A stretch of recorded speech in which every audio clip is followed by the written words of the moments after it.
get started. Fantastic. Thanks so much, Dave. And we also need to thank my wife, Jen. She is looking after our 4-year-old downstairs and making sure that he doesn't barge in, which he has done many times, including on media interviews like that guy in in Korea. So in the interest of time, I'm really, really honored to chair this panel of literally some of the leading voices on various aspects of COVID-19 today. I really can't think of a more extraordinary set of people to talk us through some of the big issues from a health point of view, policy point of view, from a first-line provider point of view. Is really extraordinary. I know that some panelists have to leave quite soon, so I'm going to start with Mark, who just joined, Mark McClellan. Mark, let's start with you, and let's start here in the United States, which is very sadly, arguably the center right now, the epicenter of this global pandemic. You recently co-authored a paper with Scott Gottlieb, other colleagues from AEI, and other authors. It was called A Roadmap to Reopening. And it is widely reported that although President Trump wanted to open up America by April, there were a few papers that stopped him. Yours was one. I know that the models from the Institute for Health Metrics and Evaluation, that was another.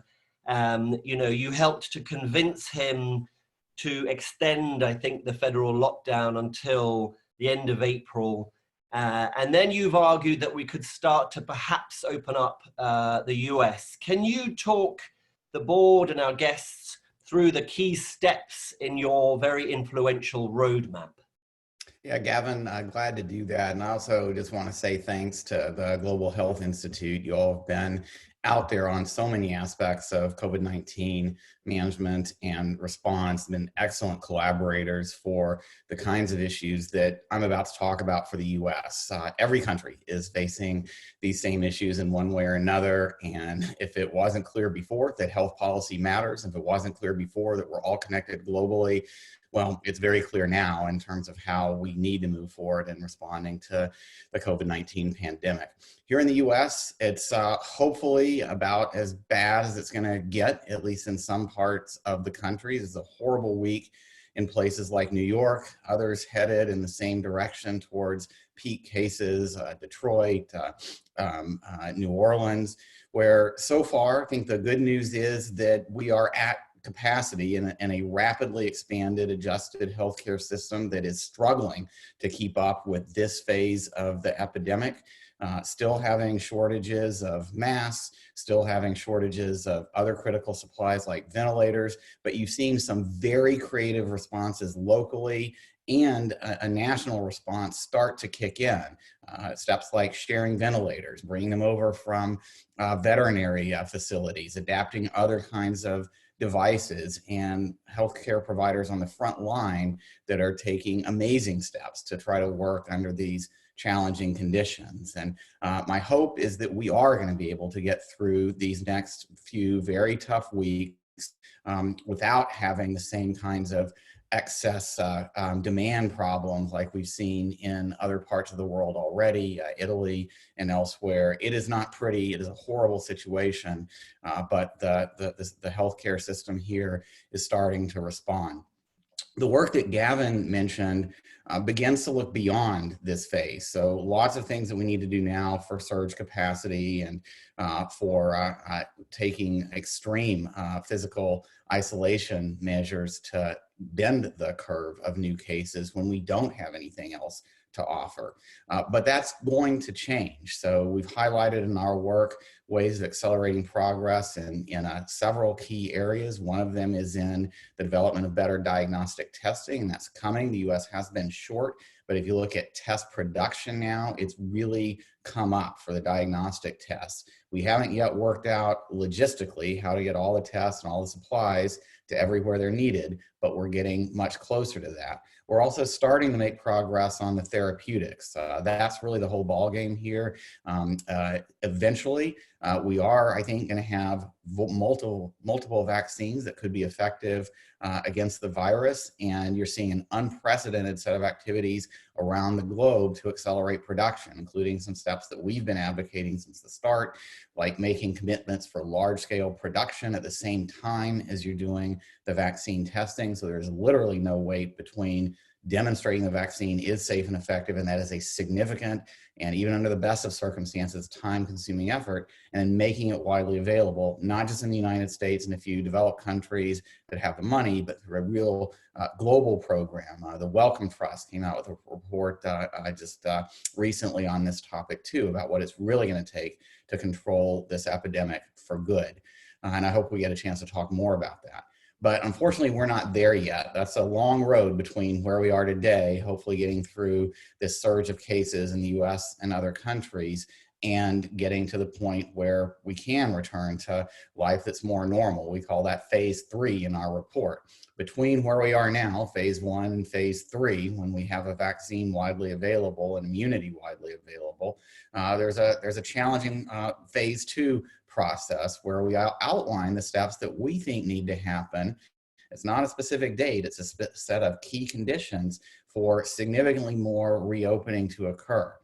We have a new report out this morning with some of my same collaborators with the Duke Margolis Center, Scott Gottlieb, another former FDA commissioner who's been very engaged on these issues, as well as experts in the US in epidemiology, in the medical device industry, and in pandemic preparedness from Johns Hopkins.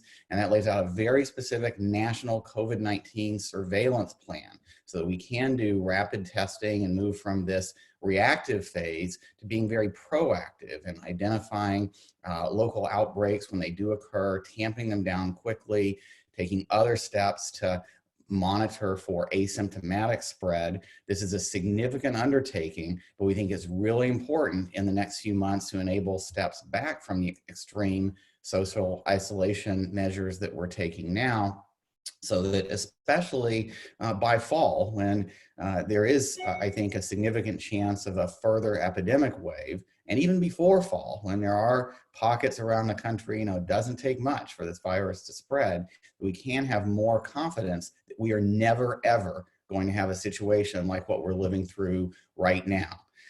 The other key piece of this over the next few months is other types of medical treatments, and we outline in our report some steps that can be taken to, if not prevent the infection with COVID-19, at least through antivirals or some very promising immune-based therapies to tamp down the severity of infections and maybe provide some prophylaxis, some help for people like healthcare workers who are in harm's way for being more protected against the virus. Those steps too can reduce the burden of the disease and the likelihood of its spread.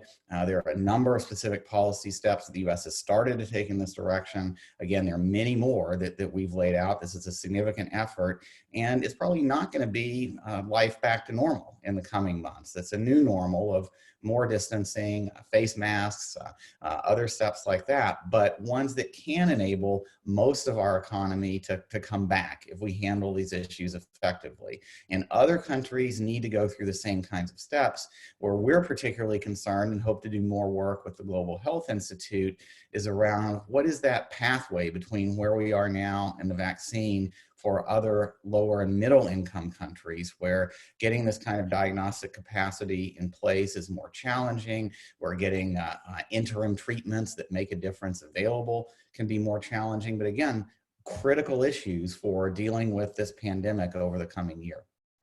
Thanks, Mark. I think that's right. I mean, I think that this is clearly a time for global solidarity, and it's probably a time when the governments of all nations need to come together in an unprecedented way to form some kind of a global purchasers club where perhaps you pay according to your means, you create a pool of these tools, diagnostics, vaccines, etc., and then allocate them in a way, that is fair, transparent, and goes to the countries that need them the most. I have a piece coming out on this shortly. Can I ask you two quick follow-up questions that I think are related?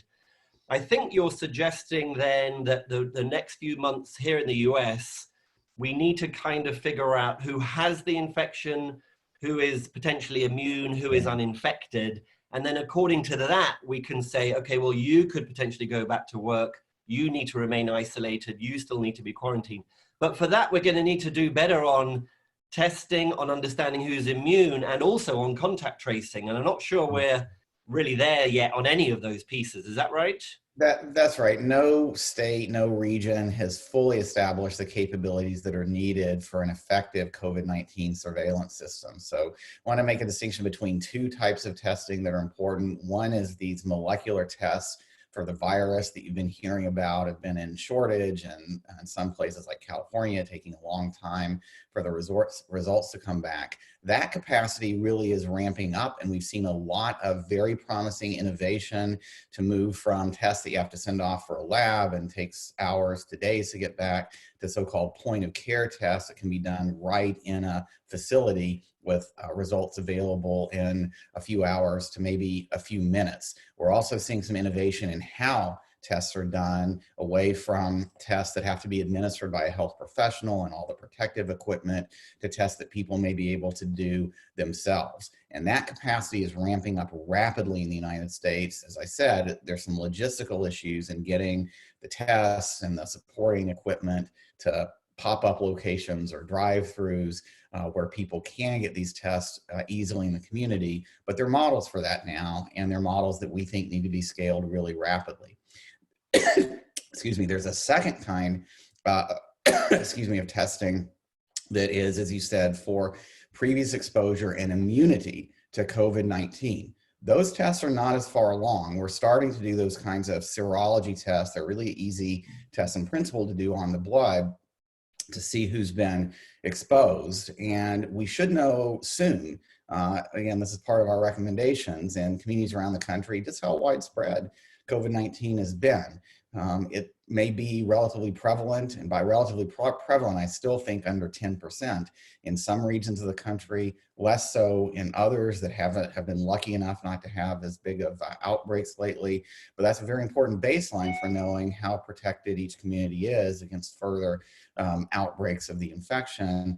What we don't quite have yet is tests that can be done to determine with a lot of confidence whether someone really is immune or not. We don't fully understand the immunologic properties of the virus. If you have a very mild case, are you immune? If you are immune, how long does it last?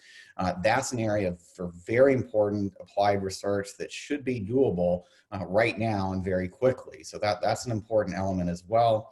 And the third piece of this is building this into a more integrated, enhanced public health system that can track, sort of like you track the weather, what's going on in cases in each region in a very timely way and make very good, accurate predictions using the testing data that I just described, and also other technologically enabled sources of data, maybe how people are moving around from anonymized cell phone data.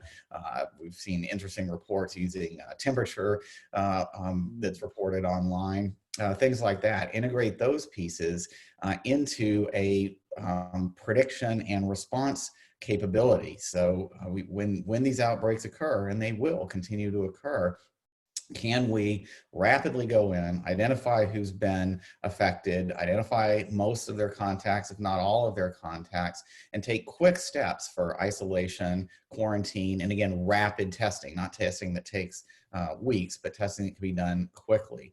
Those kinds of steps effectively let you locally put in place really quickly some more isolation, very focused isolation. So you're effectively driving down, for those of you who follow this stuff now, the R0, the ability of a virus to spread from person to person without having to impose nearly as restrictive measures on everybody else. So again, not back to normal, but a very feasible surveillance system with some significant investments and a new kind of collaboration between the public health community, medical care providers who will do this testing and help with the management and response in the community, and all of this technologically enabled. That's what 21st century public health should look like here and everywhere. And hopefully this pandemic will be a good push to get the whole world to get there.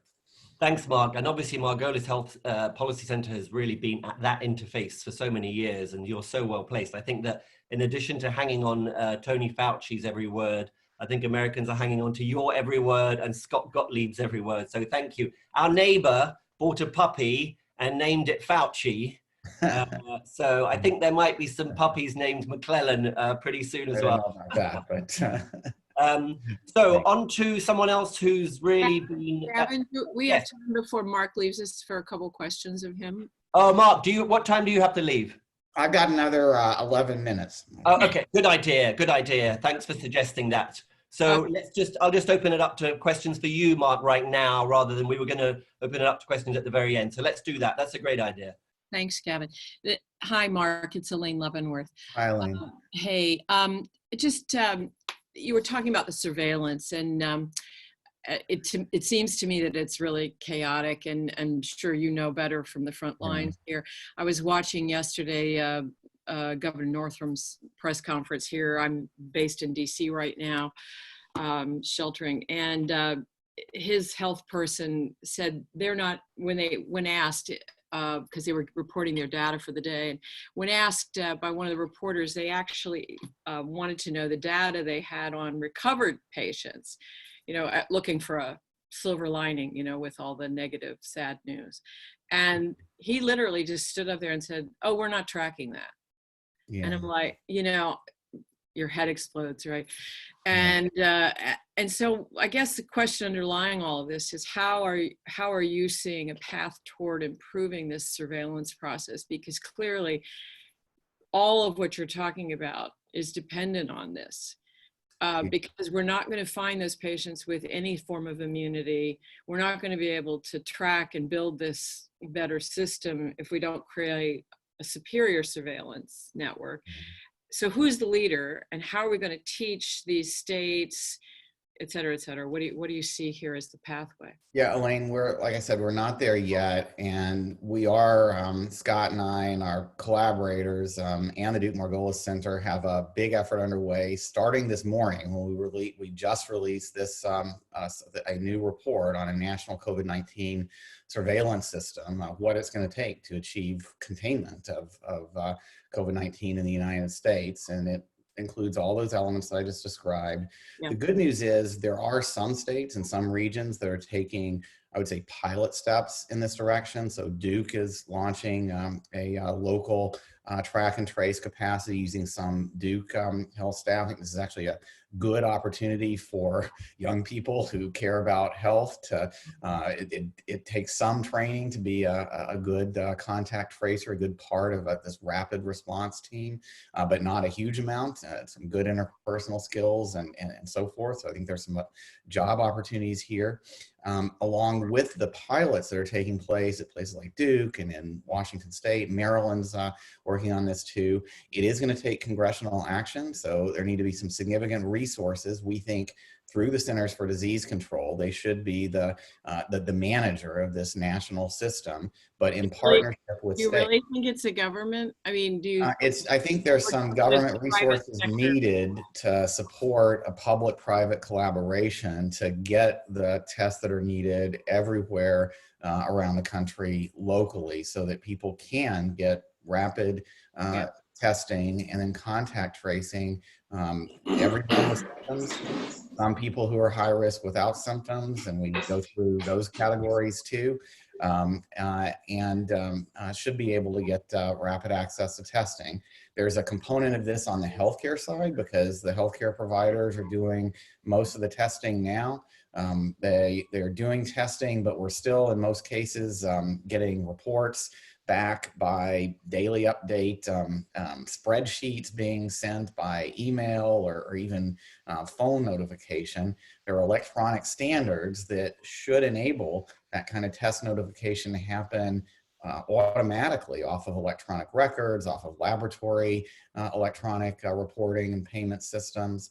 So yeah, you're right. There's some more infrastructure that needs to be put in place. It needs to be a public-private partnership that reaches each local community, but that's supported by the federal government, CDC, and some payments to healthcare providers help us build a new healthcare system that does a much better job of public health surveillance. But we think those are good investments for the long term and absolutely critical to make now and in the coming weeks as we come down from this surge and prepare for what could be a big wave again seasonally in the fall and outbreaks in the meantime. Yeah. I look at this and I think it's almost like the EMR companies or something. We've got to figure this out. Otherwise, we're going to create another layer of challenge on an already stressed CDC that obviously had challenges already. So I just keep thinking, where in the private sector can we go that has, you know, we have this sector that has a lot of capabilities. Now, trust me, there's a lot of concern I have around privacy and those issues that you well know. So anyway, I'm just trying to think outside the box as to how we can get this done. That's what we need to do. And I think this is not a 20th century public health system that we're aiming for. We're aiming for CDC and state public health agencies is coordinating the data, but relying on a lot of input, as you said, from technology, from private sector sources of information, and from partnerships with healthcare providers on the front lines. This is doable. There are other countries that have they started from different places, they've taken similar steps, and it's something that this country really needs, again, so that something like this never happens again. I just say call Tim Cook, because they're not in the data business. Well, they're not in the data business, but they know how to collect. I mean, they know how to do things, and so they would have those apps connecting people to tests are going to be really important. Anyway, thank you, and thanks for all your continued work here. I know it's critical, and I hope you're also getting the FDA to move faster. You and Scott have written some great stuff that I think pushed them. Thanks. Hey, Mark, any other questions for Mark? Well, just a really quick question, which may seem a little bit out of left field, but actually we got approached by, speaking of those apps, by Google and some other pretty legitimate players in the last few days about doing an online smell COVID campaign. I don't know if you've heard of this, but because of the, losing smell or taste, which happens, I guess, with so many viruses, but there's talk about having, folks do a smell test and report online. They were trying to enlist us on it, and frankly, I put a stop to it because I worry that it could have other consequences, and we couldn't get anyone from CDC or anyone else to say this makes sense. But have you heard of this? Well, anosmia definitely is a commonly reported symptom. I think that the best approach for apps along the lines we were just talking about with Elaine is having apps that help people screen through the usual set of symptoms and then are connected to their healthcare provider and a way for them to get a lab test based on that. So Apple is working on an app, and so are lots of other people that tries to take account of these different, the whole set of symptoms.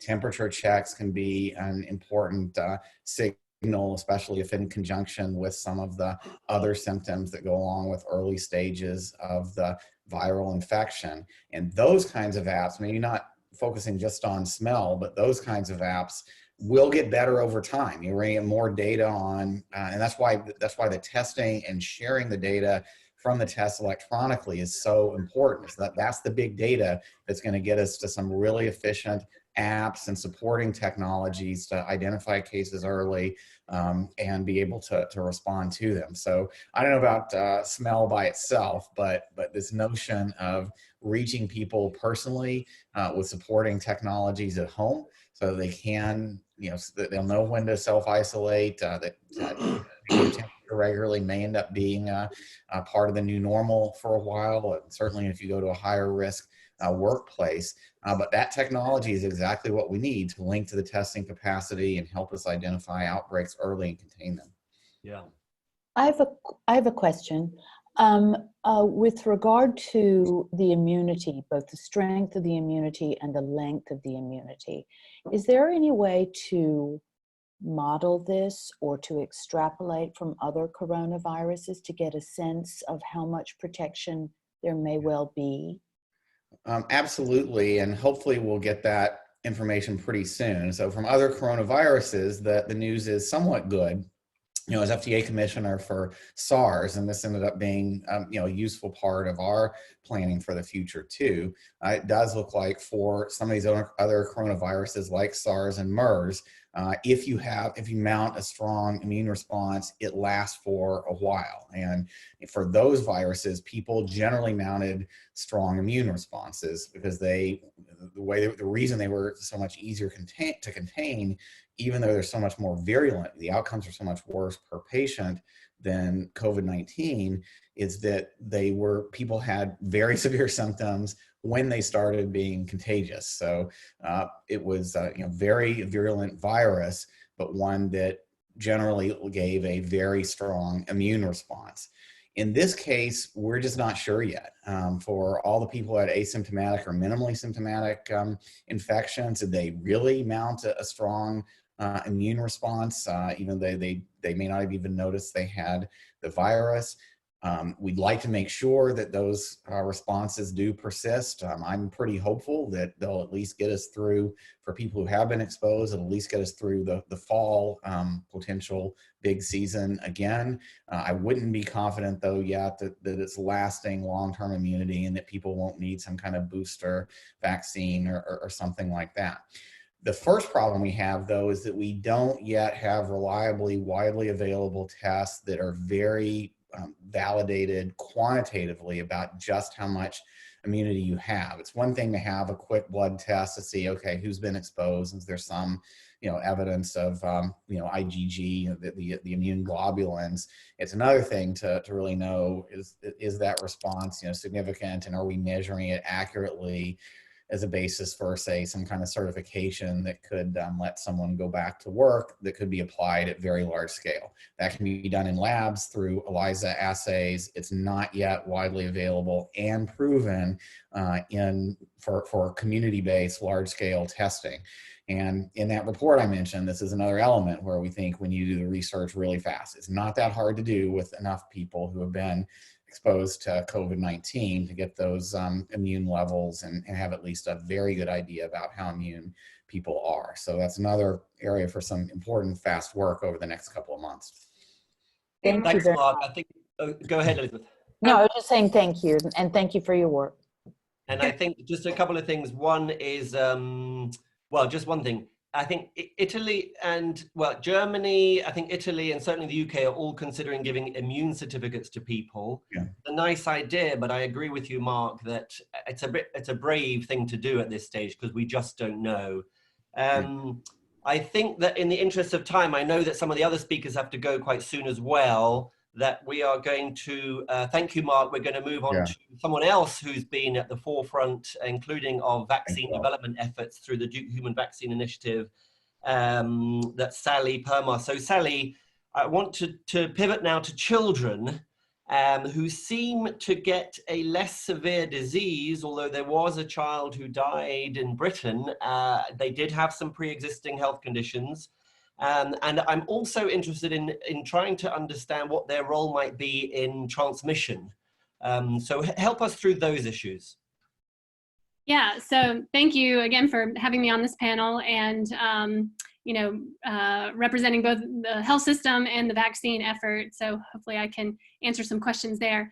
But one thing that I've really been impressed by with this pandemic, being a pediatric infectious disease specialist, is how little disease we're seeing in children. We're used to respiratory viruses, and especially, a brand new respiratory virus where there is no immunity in the human population, a sort of U-shaped curve in terms of disease severity with age, where young children are one of the most severely impacted population. And then there's also a severely impacted population at the upper age limit.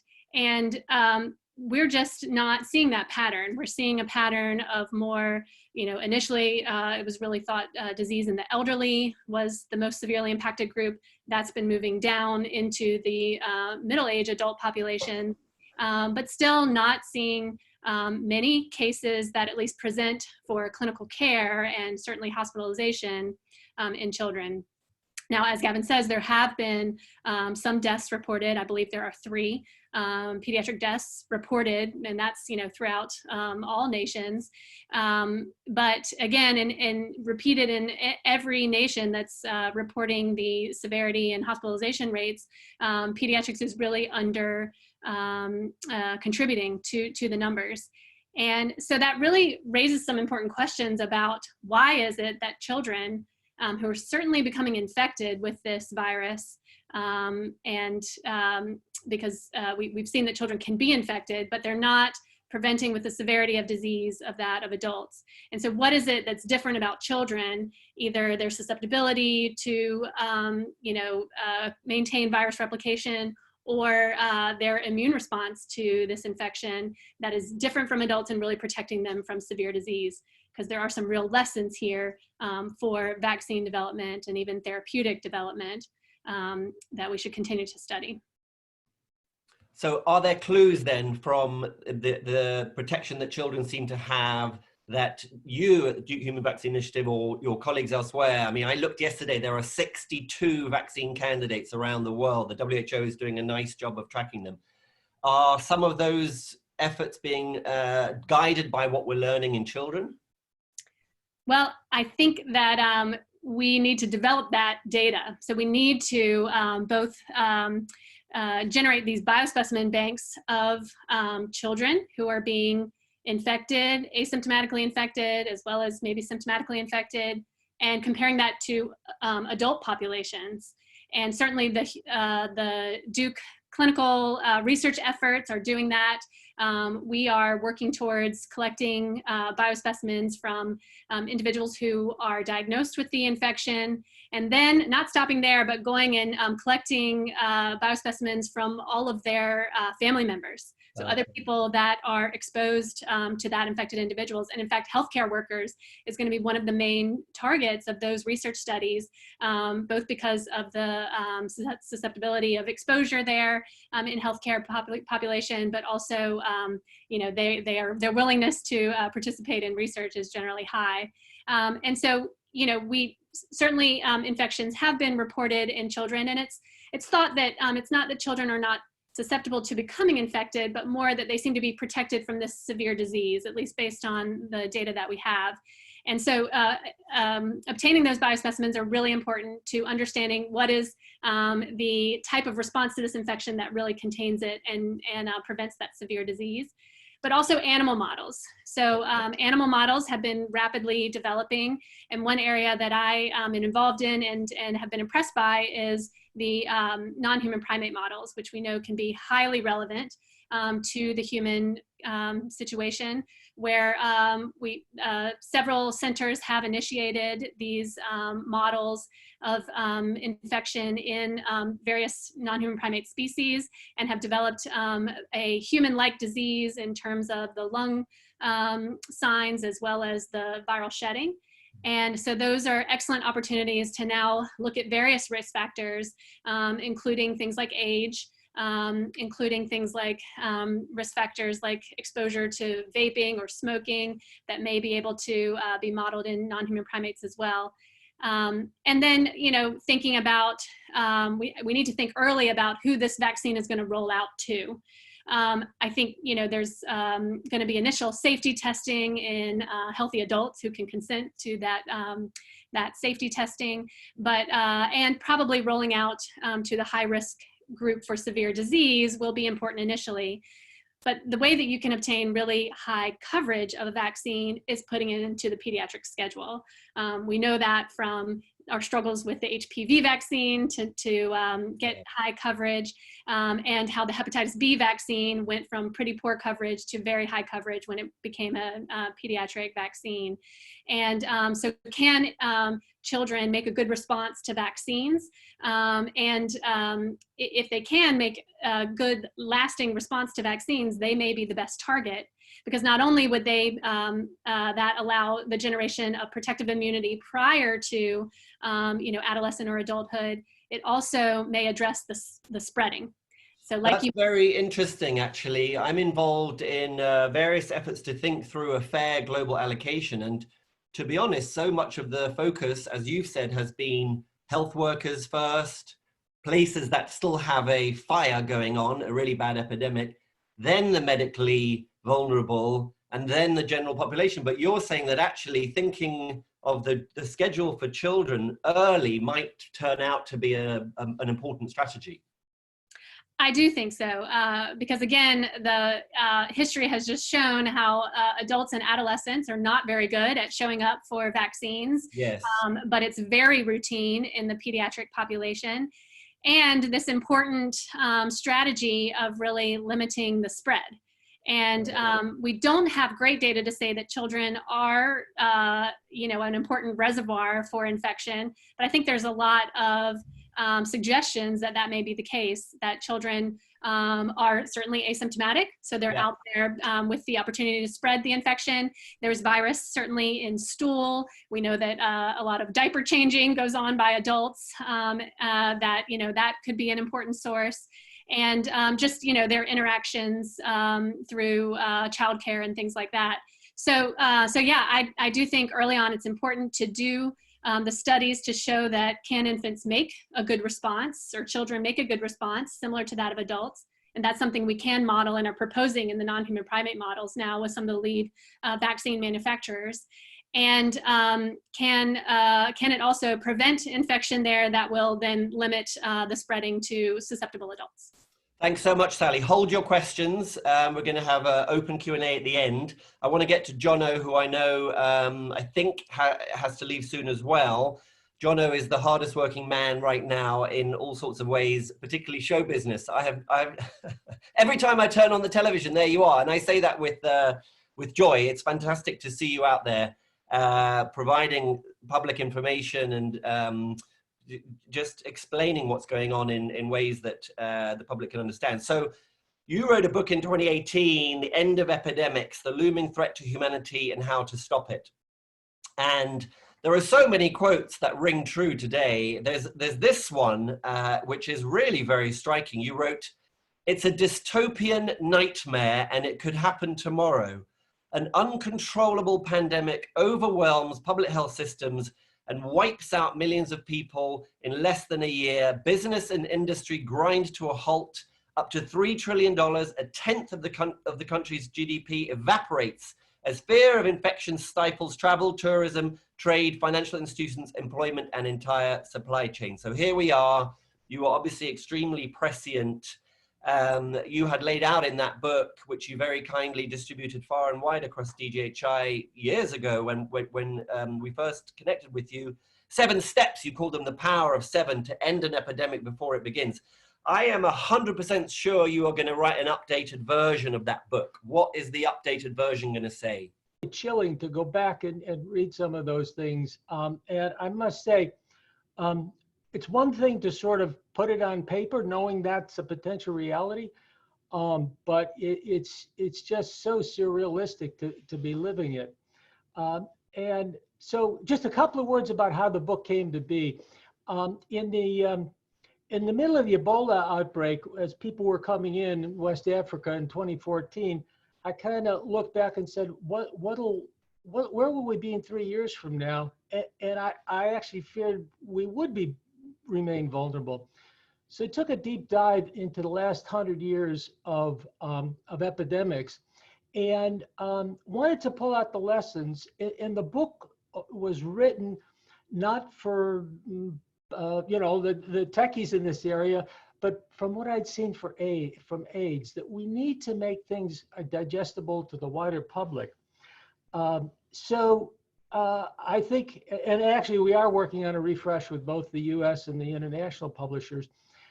And basically the 7 principles that we came out with really stick. And we'd add the successes and the failures of COVID and the lessons. But let me go through them point by point. Number 1, lead like the house is on fire. And that's so critical, is decisive, courageous, urgent leadership. In 1918, President Wilson was so focused on the end games of the war, he would not hear a word about the pandemic, not from the head of the military, not from his personal doctor. He wouldn't let government resources be used. So the US cities were on their own, and there was a 4-fold difference in the mortality rate among cities. And in a very unsettling way, we're almost in the same situation now, where each state is on its own, and a pandemic needs a whole of society, whole of country response, and that comes out even clearer. Another lesson we saw with SARS, the importance of decisive leadership on the part of the World Health Organization. One of the reasons why that coronavirus was put back in the box in 6 months, part of it was its own biology, part of it was decisive, rapid action. And I think that, at least on the part of the World Health Organization, that wasn't so good at Ebola, but it's really been strong now with coronavirus. The second thing, strong public health systems. We know now some are prepared, a lot weren't. What we have now, which we didn't even have six years ago, is a global scorecard.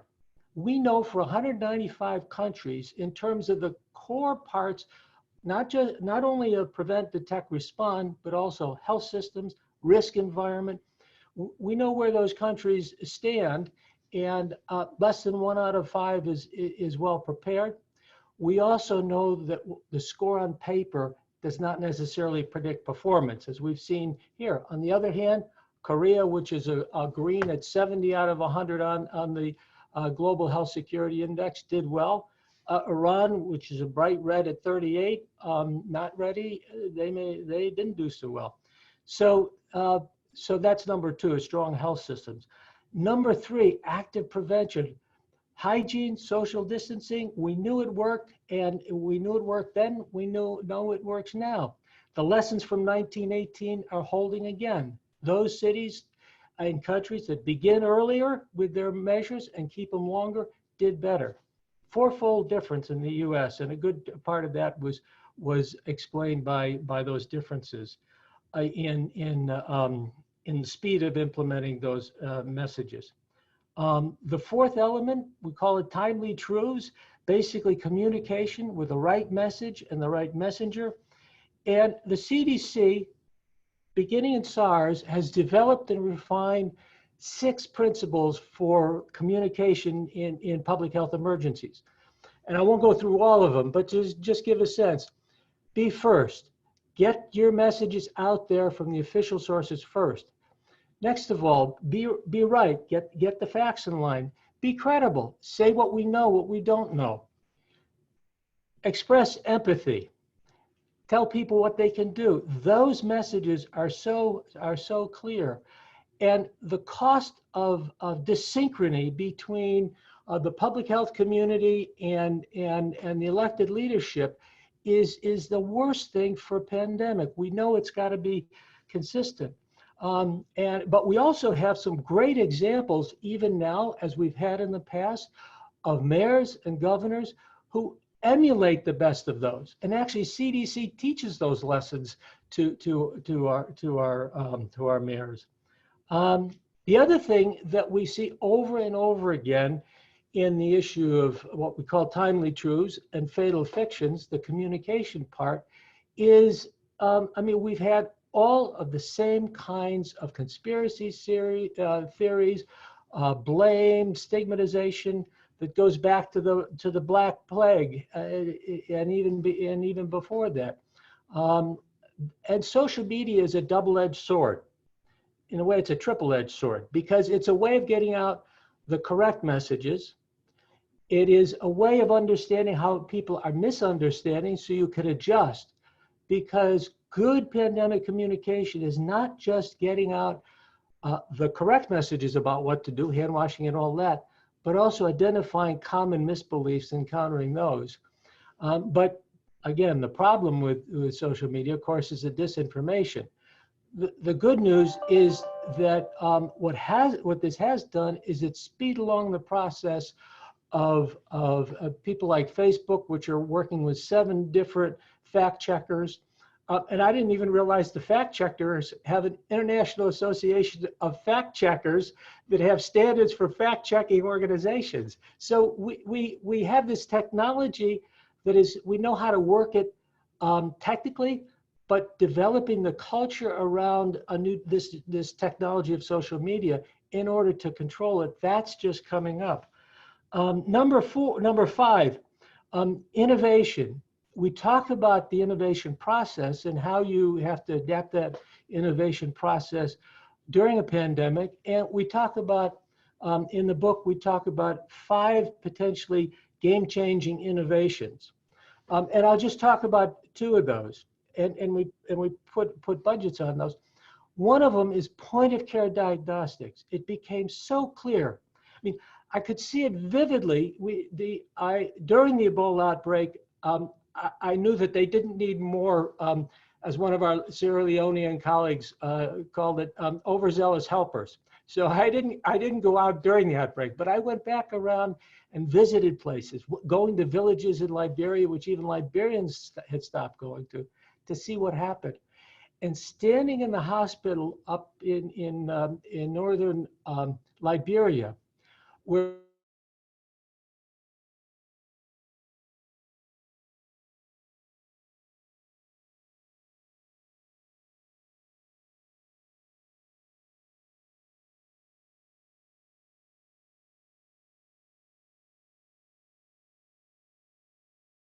they were sick or not, just getting rapid testing enabled them to totally change the flow and keep hospitals from becoming transmission centers.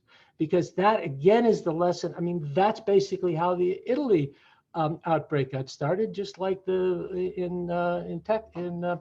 MERS in South Korea. So the whole field of point of diagnostic testing, and coronavirus was one of the ones that we needed it for, but that area didn't move. So that's one example of a game changer that hopefully will be accelerated by this. The other is this concept of distant early warning system, of warning systems. We have the weather parallel. In the last 50 years, better weather prediction has reduced weather-related deaths 95%, but satellites can't see viruses. So it's a different process. But one of the things we saw with West Africa, they weren't vigilant. They weren't alert for it because they didn't think Ebola was there. But the folks up in Germany knew Ebola was there because they'd found it there 80 years before, in the 1980s. And similarly, the people tracking coronavirus knew that there were worrisome coronaviruses in China then, but it didn't raise the vigilance. And we have a great story about how prairie dog kill-offs in the Southwest are a harbinger of plague and used seasonally by CDC to raise the alert and the vigilance around plagues. So that's innovation. On the investment side, it's the cost of investing in prevention is a pittance compared to what we're paying now. And the problem with testing didn't begin 3 months ago or 3 years ago. It started 20 years ago, in the sense that after 9/11, we created a $1 billion health emergency prevention fund. It trickled down. We had avian flu. It went back up again. We had the financial crash. It went back down again. We now have half the budget that was approved in the prevention efforts 4 or 5 years ago. We lost 45,000 public health workers over a 6-year period because of this defunding.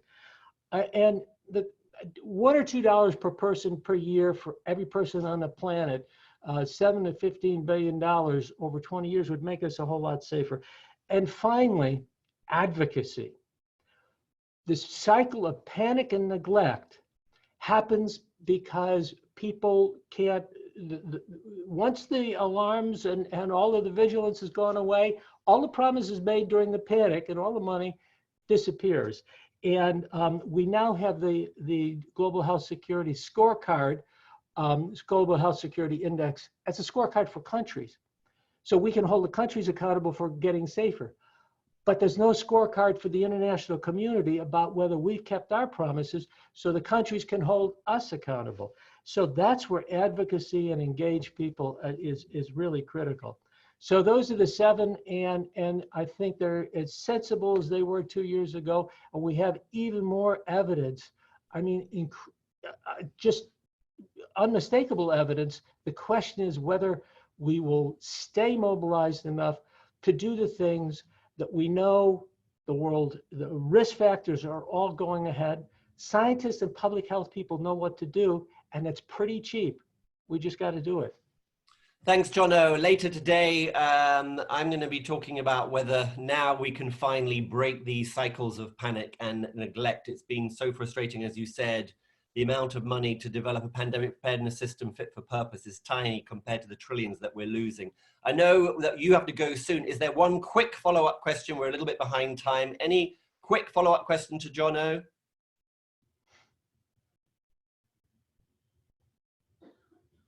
Not seeing any. Okay. I know you have to go back to actually tackling the pandemic. And I have said to you, and I know that our team has said to you, that if we can support you in any way as policy analysts, let us know. Thank you. And also, just to be clear, I meant to start by saying it's nice to be with the DGH family. I'm still with the family. Even though I agreed with Rockefeller 3/4 time. I'm like a zillion% now, but I'm still teaching and trying to stay as engaged as possible. Yes, you are. Thank you so much, Jono. So Linfa, you are an expert in zoonotic diseases, bat immunology, and pathogen discovery. So I can't really think of a better person to help answer the question of what can we say about the origins of this virus? And also, what have we learned about zoonotic diseases from this that could be helpful for future outbreaks? There is so much speculation about the origins. It would be good to hear what we really know, what do the best available data tell us so far? Thanks, Linfa. Do unmute yourself. I know it says that the host has to unmute you, but I think you have to unmute yourself.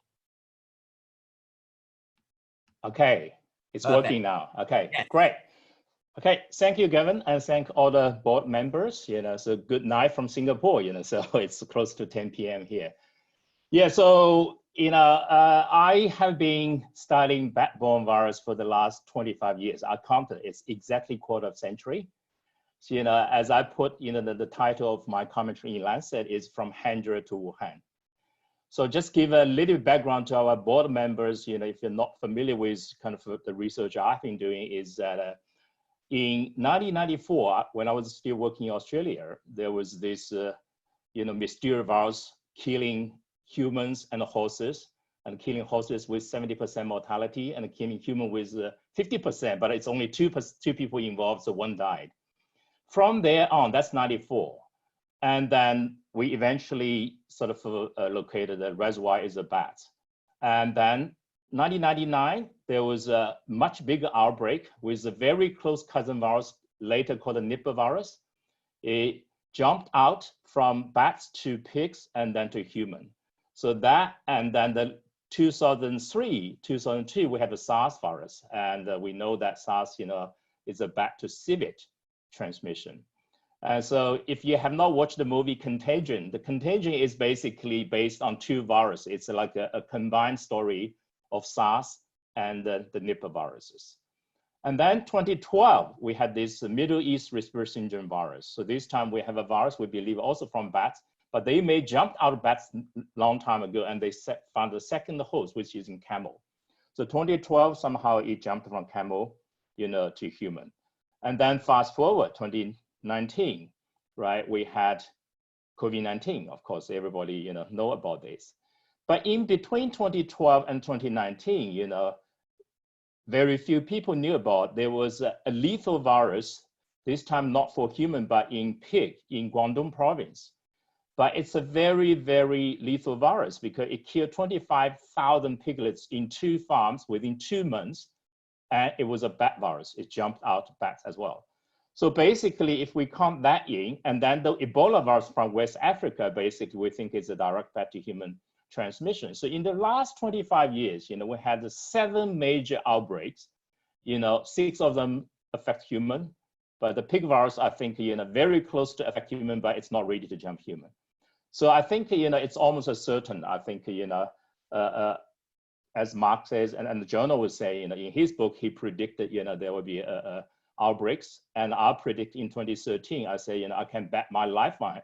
In the next 10 years, there will be another killer virus jumping out of bats and cause outbreak. So we had 2 actually. We had the pig virus, and now we had COVID-19.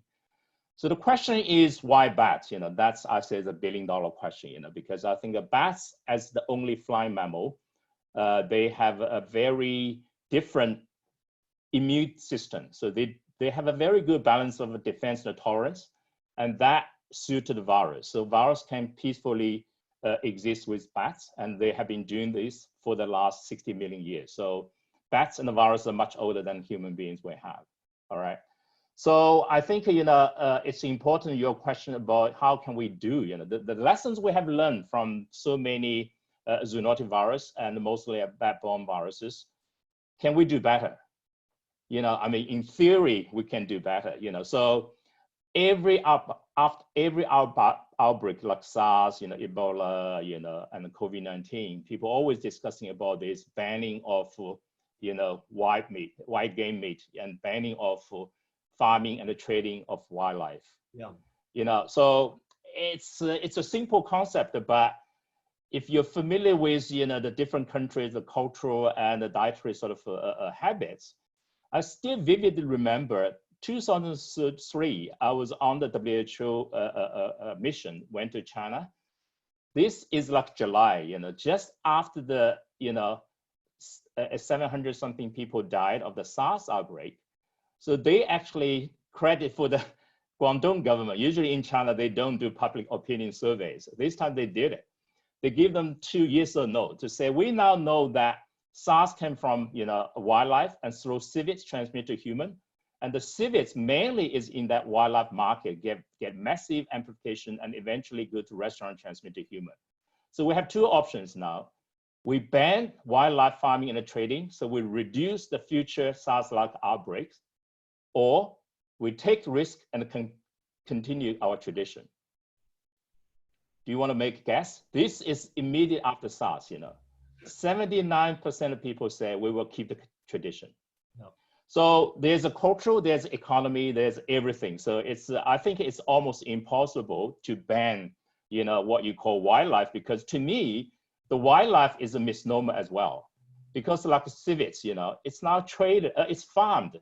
I went to a civet farm, there are 1,000 farms in mainland China and another few hundred in Taiwan, okay? So, but when there was a SARS outbreak, WHO mission, I was a part of this 8 experts, and we went to Beijing, and there's a Ministry of Health, Ministry of Agriculture, Ministry of Science, and Ministry of Forest, because they could not agree on who's responsible for the mess they created with civets. Because the Ministry of Agriculture says, no, it's not livestock. It's not in our ministry, right? So they point a finger to Ministry of Forest, because they are supposed to look after the wildlife in the forest. But they say we did not encourage farming. So it's the Ministry of Agriculture, So just that itself, I think we are not ready. Unless, internationally we have a One Health approach, and policy-wise, if we put the act together, I don't think we can solve that problem. So now just to last point about this COVID-19, where it's from, I always say, ask the media and the policymakers to be patient, because I always use SARS as example, right? So COVID-19 and SARS are the two opposite examples. For SARS, we knew within 5 months to say civets in the market carry the same virus and transmit to human. And then my team with a collaborator from Australia, USA, and China, eventually that 18 months later, we had enough evidence to say it came from bats. Right. And it was led by serology. So I'm going to come back to serology that Mark mentioned at the very beginning. So now what we have with COVID-19 is the opposite. What we have discovered in the international community is the most related virus, genetically 96% identical, the virus is from bats, okay? But we miss this intermediate, the equivalent of civets for SARS, we still don't know. And also, scientifically that people argue that you don't need an intermediate host like the Ebola virus, you can have a bat-to-human transmission directly. But with my 25 years of study, I think it's very unlikely. And also we have evidence because that Huanan seafood market in Wuhan, that's the market. Initially, the alarm bell rang is because the first cluster of 48 patients, 70% of them had a direct link with the market. Yes. So without any doubt, I think the market play a role there. But whether the virus was introduced by the animal to the market, or now people believe there is other means of transmitting to humans. So there's a human to animal transmission in the market, followed by the amplification in some of the animals in the market. So now I think we know now in the media, now it's really like in the New York Zoo, we know a tiger is infected. So that's a reverse zoonosis. That's a human to animal transmission. In Wuhan now, they sampled over 100 cats, and 10% of them have neutralizing antibody. So really strong evidence to say the cat has got an infection. And then in Hong Kong and Belgium, I think now we have evidence of dog. So I don't want to cause a panic to say, these are the major sort of human to animal transmission, but I just want to illustrate it is possible to have a reverse zoonosis. The human give the animal the virus in the market, followed by the massive amplification and go back to human. Okay? Got it. Oh, so the last point is about serology. So I think Mark opened that to say, in the human sort of study, COVID-19, now we're at the stage, whether you call it a herd immunity or you want to get an immunity passport, to the people to go back to society. As he says, we don't have a reliable test right now, because the most reliable test, the gold standard in virology, is virus neutralization.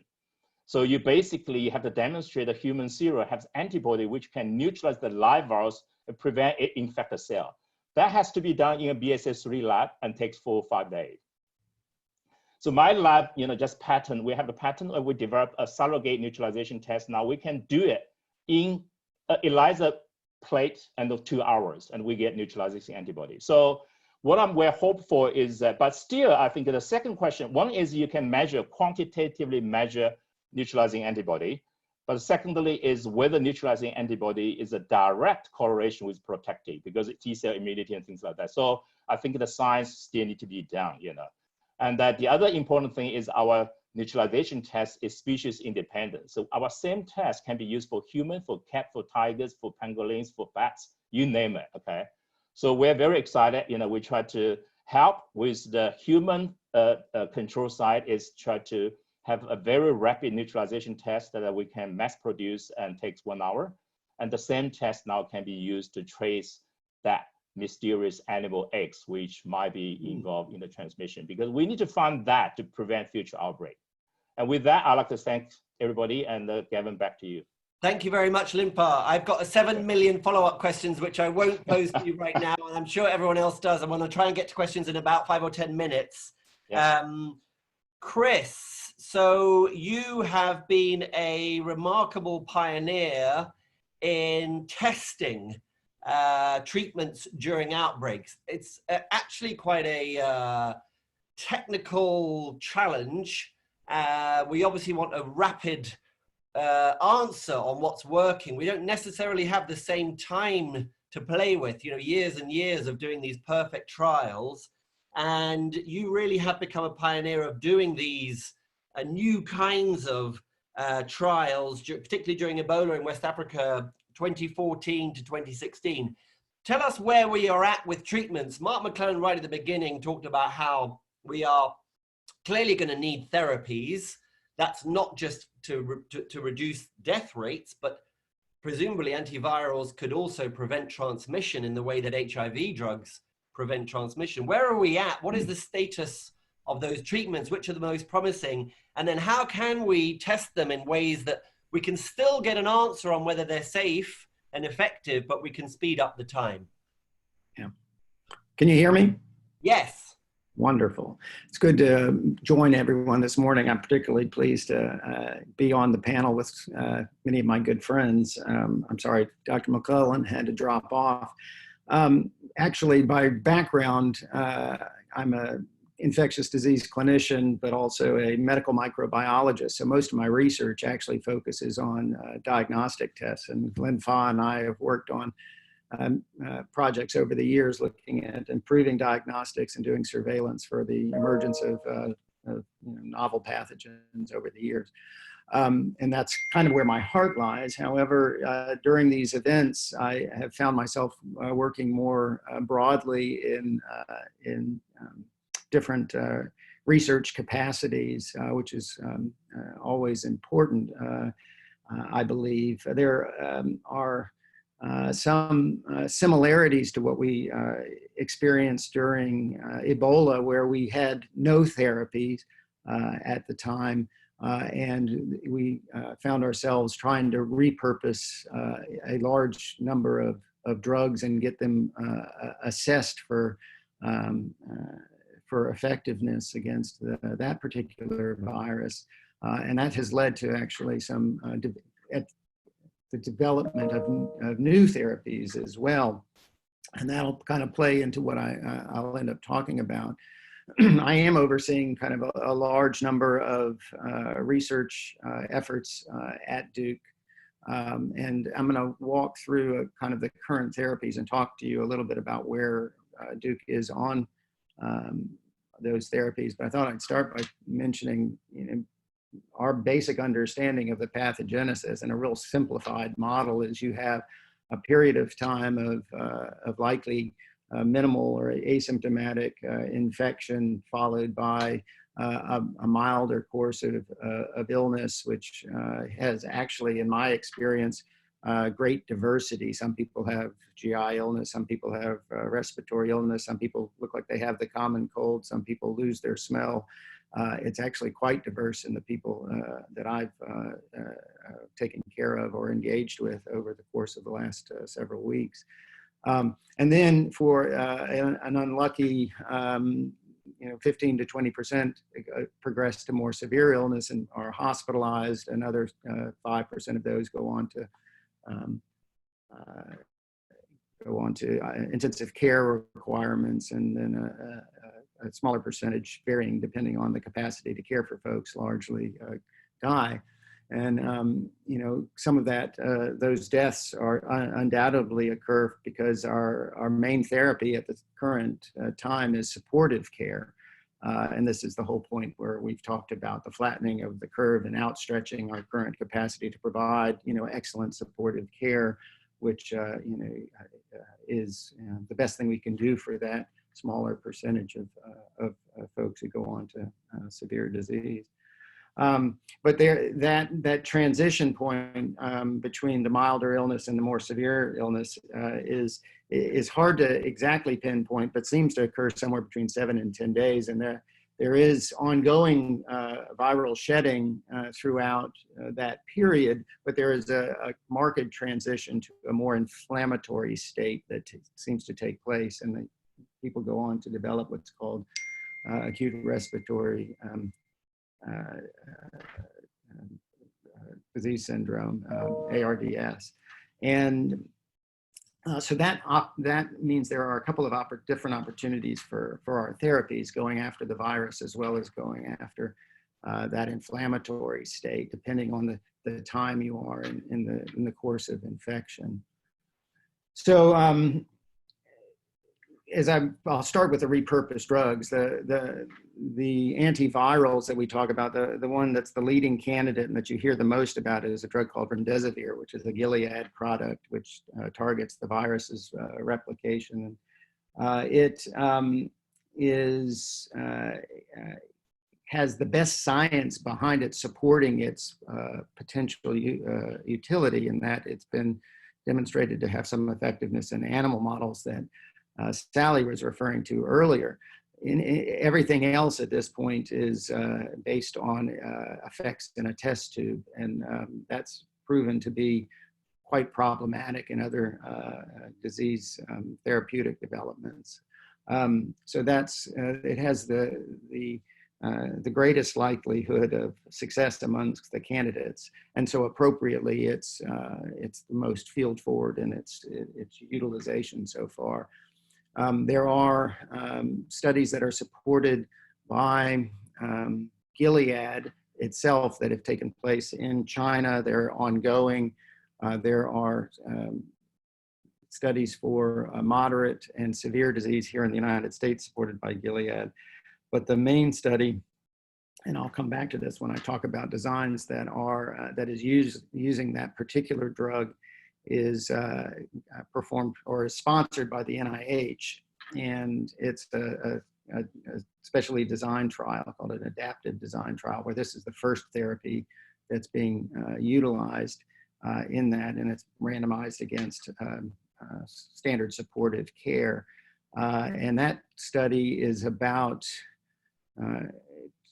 2/3 to 3/4 complete for its initial enrollment, but they just enlarged the size because its continuation and the analysis is going to take a few more weeks, and they want to continue to enroll people in that study. And Duke is a site for enrollment in that study, and we've in fact enrolled about 5 individuals into between 3 and 5 individuals right now into that study. I'm not exactly sure where that stands. So after that, there are a number of, pardon my wife coming through. there are a number of other potential drug considerations that are not as far along, that are not traditionally considered antivirals, and we've heard a lot about these in the media. And one is hydroxychloroquine, which is an anti-parasitic as well as an anti-inflammatory, and it has been paired with an antibacterial azithromycin that many of you are familiar with when you have kind of a bronchitis or a community-acquired pneumonia, often used in treatment. Didier Rouault and a few others around the globe have been major proponents of these drugs, either alone or in combination. And again, these are based on the performance of those drugs in reducing the infectivity of similar viruses that we've talked about, the MERS and the SARS-1 basically in the test tube. And then there are some relatively conflicting data in clinical studies thus far between some early Chinese data as well as out of France that are as yet not fully, or again have kind of competing results. Though we have a number of studies ongoing to evaluate those, the first of which is we've had a lot of encouragement just to use hydroxychloroquine as a therapy, but most of us in clinical medicine are uncomfortable with that and have moved to implement a trial to test hydroxychloroquine against, with or without azithromycin against placebo, and that study is moving forward here locally and is led by a PI, Jason Stout, and in fact has been adopted throughout, is going to be adopted through by a number of Veterans Affairs facilities. So that's an interesting approach to evaluate those particular drugs.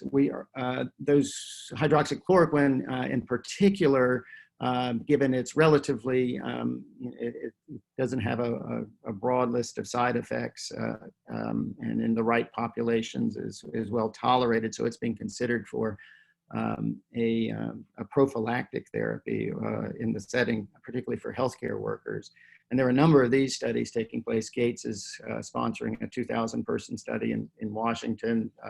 Mayo has an interesting design where it's allowing people to enroll from around the country into a study, and the drug is provided locally through a network called PCORI, which Duke is a leader in. We're about to launch a 15,000-person study for healthcare workers, including here on site, using hydroxychloroquine for a month during this peak time of disease transmission, to try to assess the impact of hydroxychloroquine in a controlled trial. And so that's kind of the ways we're attacking the virus right now. And then there's a long list of potential of antivirals. And so then on the other side, there are some approaches looking at how do we impact the immune response. And there are a number of anti-cytokine therapies that are being looked at. There's a long list of them that attack different points in the inflammatory cascade. Tocilizumab is the one most people hear about. And then there's a few others. I failed to mention kind of a very old approach to therapy on the antiviral side, and that is actually harnessing those survivors amongst us. And this is another part of or another approach we're taking part in here at Duke. The idea there being as was alluded to, people develop immunity. It correlates with a good serological response. Lynn Fa mentioned the importance of neutralizing antibody. That's specifically what we look for. So we have a study where, in my group, where we're enrolling a large number of survivors and are looking for the presence of neutralizing antibody. Those individuals would then be referred into a central center for like a blood donation center where the antibodies would be pulled off and used as a therapeutic. We call that convalescent plasma treatment, and that's also been in the news a lot recently. Nathan Thielman is leading the one of our leading investigators, and the DGHI is leading the implementation component of the convalescent plasma study. And then you've got DGHI through offering your time and advice and financial support and advocacy. Please know how grateful I am, and all of us at DGHI are. You really make it possible for us to carry out our work. So in the next 25 or so minutes, I'm going to talk about surveillance, something I've been hearing a lot about this morning, and through the lens of my own experience working on my favorite communicable disease, malaria. And then I'll tell you how this work unexpectedly got me involved in what I call global health diplomacy. And then finally, I'll spend a few minutes just talking about some of the surveillance as well as other kinds of research and policy work that DGHI folks are doing right now in response to the pandemic, some of which you've already heard about this morning. So our strategic plan laid out 3 major themes for new strategic investments. And the disease eradication theme includes, for example, work led by our faculty like Megan Hutchko and Nimi Ramanujam, who many of you know, both of whom work on cervical cancer, which is now a target for elimination. And the other main target for elimination and eradication that we work on at DGHI is malaria. As you know, all of our DGHI students do field work. Our master's students, for example, spend the summer working with partners in places like Peru or Tanzania, Kenya, and of course, Durham. And these experiences can be absolutely life transforming. And when I was a medical student back in the 1980s, it was a similarly life transforming student field experience that got me hooked on malaria. At that time, which was just before the AIDS epidemic had really taken off, malaria was then the world's single biggest killer with millions of deaths, millions every year. And in Western Kenya, where I was working, this may sound like an exaggeration, but it's not. People were being bitten on average by at least one malaria-infected mosquito every day. So just continually exposed, and up to 90%, in some cases even more, people of all ages were infected with malaria at any given time, even though kind of the opposite of what we're hearing from Sally about coronavirus. It's really the kids and pregnant women who lacked immunity, who had the most clinical disease. Older adults tended to be asymptomatically infected. But after spending 3 months leading a field study and seeing both the tremendous burden and the opportunity to make an impact, I decided that malaria was my calling. As a clinician, malaria is just one of the most satisfying diseases to treat, because as long as you give treatment in time, and so long as the parasite isn't resistant to the anti-malarial drug, you get immediate results. This little girl here on the left had arrived in our clinic in Malawi quite sick the night before, and after just 2 doses of chloroquine, she was sitting up eating porridge the next morning, a little bit cranky, but otherwise no worse for the wear. On the right here, you see a man with malaria, an adult with malaria on the Thailand-Myanmar border. In that part of the world, malaria transmission is much lower than in most of sub-Saharan Africa. And so we do see more clinical malaria in adults, more illness in adults. since they don't have the opportunity to develop immunity through constant exposure the way that older children and adults do in Africa. Malaria causes fever and chills, much like coronavirus. It starts out that way. It's called the great imitator, and it's pretty miserable. I can tell you from personal experience, I've had it 4 times. And the parasites invade your red blood cells. It can cause anemia here that you can see the child's palm is very pale next to his mom's palm. And then it can also infect your brain, causing seizures and coma. This child's eyes are open here, but she's actually in a deep coma from cerebral malaria. If you don't treat it in time, severe malaria has about a 50% case fatality rate. You can get that down below 5% with effective treatment. And this is a young girl in Malawi who sadly did not get treated in time. The global burden of malaria has decreased really dramatically, over 10-fold since I started in this field 35 or so years ago. But there are still over 200 million cases of disease and more than 400,000 deaths from malaria every year. And so our aim is to try to continue this downward trend and achieve total global eradication. Just a quick word on definitions. Eradication means no more malaria disease in the entire world, whereas elimination refers to achieving this at the level of a country or a region. So while we talk about global eradication, we'll speak of national or regional elimination. And we do know that malaria can be eliminated. We did it here in the United States. In the US in the 1880s, malaria was prevalent all the way from Texas up to North Dakota, up into New England, into Canada. Washington, DC was particularly notorious for being a malarial swamp.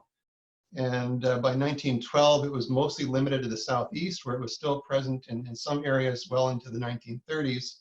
And we got rid of malaria in this country mostly through economic development, improving health systems, people moving indoors, away from mosquitoes, access to testing and medicines, and of course, surveillance. What we didn't do is we didn't get rid of the mosquitoes. The map of the distribution of the Anopheles mosquitoes that transmit malaria looks about the same now as it did 100 years ago. And we have tried malaria eradication before. In the late 1950s, the availability of cheap and effective drugs like chloroquine or plaquenil, hydroxychloroquine, just variations on the same drug that you've been hearing a lot about lately, as well as availability of an effective insecticide in the form of DDT. These tools led to a sense of optimism that, that all we needed to do was to apply these tools and we could rid the world of malaria. One intervention that was used was to put chloroquine into the table salt. That's what they're doing here in these pictures. So that essentially everybody is putting anti-malarial drugs on their eggs in the morning. We now know, of course, that this was the perfect way to select for chloroquine-resistant parasites. And indeed, that's exactly what happened. Chloroquine-resistant malaria first emerged in the late 1950s in Western Cambodia and gradually spread throughout all of Asia, reached Africa by the late 1970s, and there it just had a devastating impact, causing huge increases in hospitalizations and in deaths from malaria. And along with the emergence of insecticide-resistant mosquitoes, this was really a death blow for the eradication campaign, which was then effectively abandoned by the 1970s. Much of my work in malaria over the years is focused on developing molecular markers, biomarkers, if you will, for surveillance of drug-resistant malaria. We had identified genetic mutations in the parasite that make it resistant to specific drugs. Different mutations would have an impact on the response to different drugs. And we worked out how to test for these markers using just a few drops of blood taken from the finger prick and blotted onto strips of filter paper that we could then collect in the field and store at room temperature, avoiding the need for drawing blood from the vein and cold chains and freezers and so forth. And we did a lot of clinical trials and field studies to try to figure out precisely which markers were correlated enough with treatment outcomes that they could be used reliably to map resistance and guide decisions about which drug should be used where.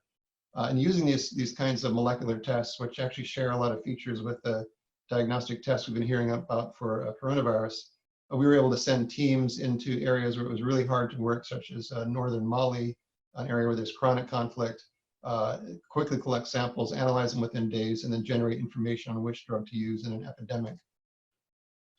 And even though progress against malaria had stalled after the first eradication campaign was abandoned, today, with massive increases in donor funding, mostly from the US, with new tools, including insecticide-treated bed nets, new drug treatments and diagnostic tests, we're once again talking about eradication. One major reason for this renewed sense of optimism is the availability of highly effective anti-malarial treatments derived from an ancient Chinese herbal remedy. The artemisinin are very potent and fast-acting drugs, and much like we do now with TB and HIV drugs, we use these artemisinin in multi-drug combinations, aiming to deter the development of resistance. And so with all these new resources and new tools, the malaria burden has again fallen dramatically in all parts of the world after a period of stagnation for a couple of decades, from the 70s through the end of the 20th century. Even in Africa, in the blue here, you see a real dramatic reduction in the malaria burden.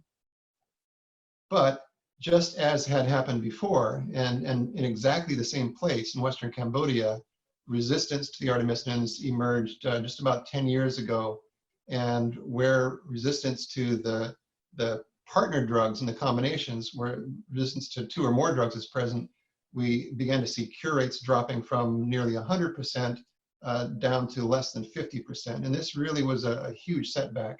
And so when this happened, I ended up shifting the focus of my research primarily from Africa to working in Southeast Asia, hoping to try to prevent the resistance that we were seeing from spreading globally the way it had 50 years earlier to other drugs.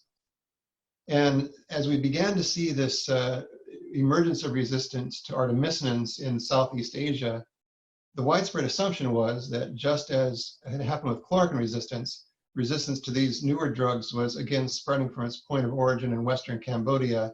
And as this map of prevalence for a molecular marker for artemisinin resistance in Myanmar shows, where the dark brown is higher levels, the blue is no resistance, all indications were there was almost a tsunami of resistance, a westward wave spreading from Cambodia, reaching into Myanmar. And the concern was that it would get to India and Africa the way resistance to other drugs had done.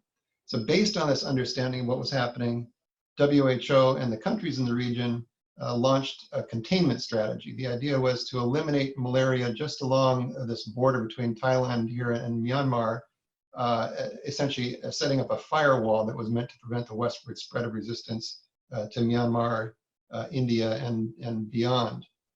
The person who was Minister of Health at that time, a pediatrician named Peta Kin, saw the need for surveillance and actually had a very good question for us when we sat down and talked with him back in 2014. He said, this artemisinin resistance, is it popping or is it jumping? By which he meant, is it emerging independently in Myanmar, popping up de novo there, or is it spreading from Cambodia?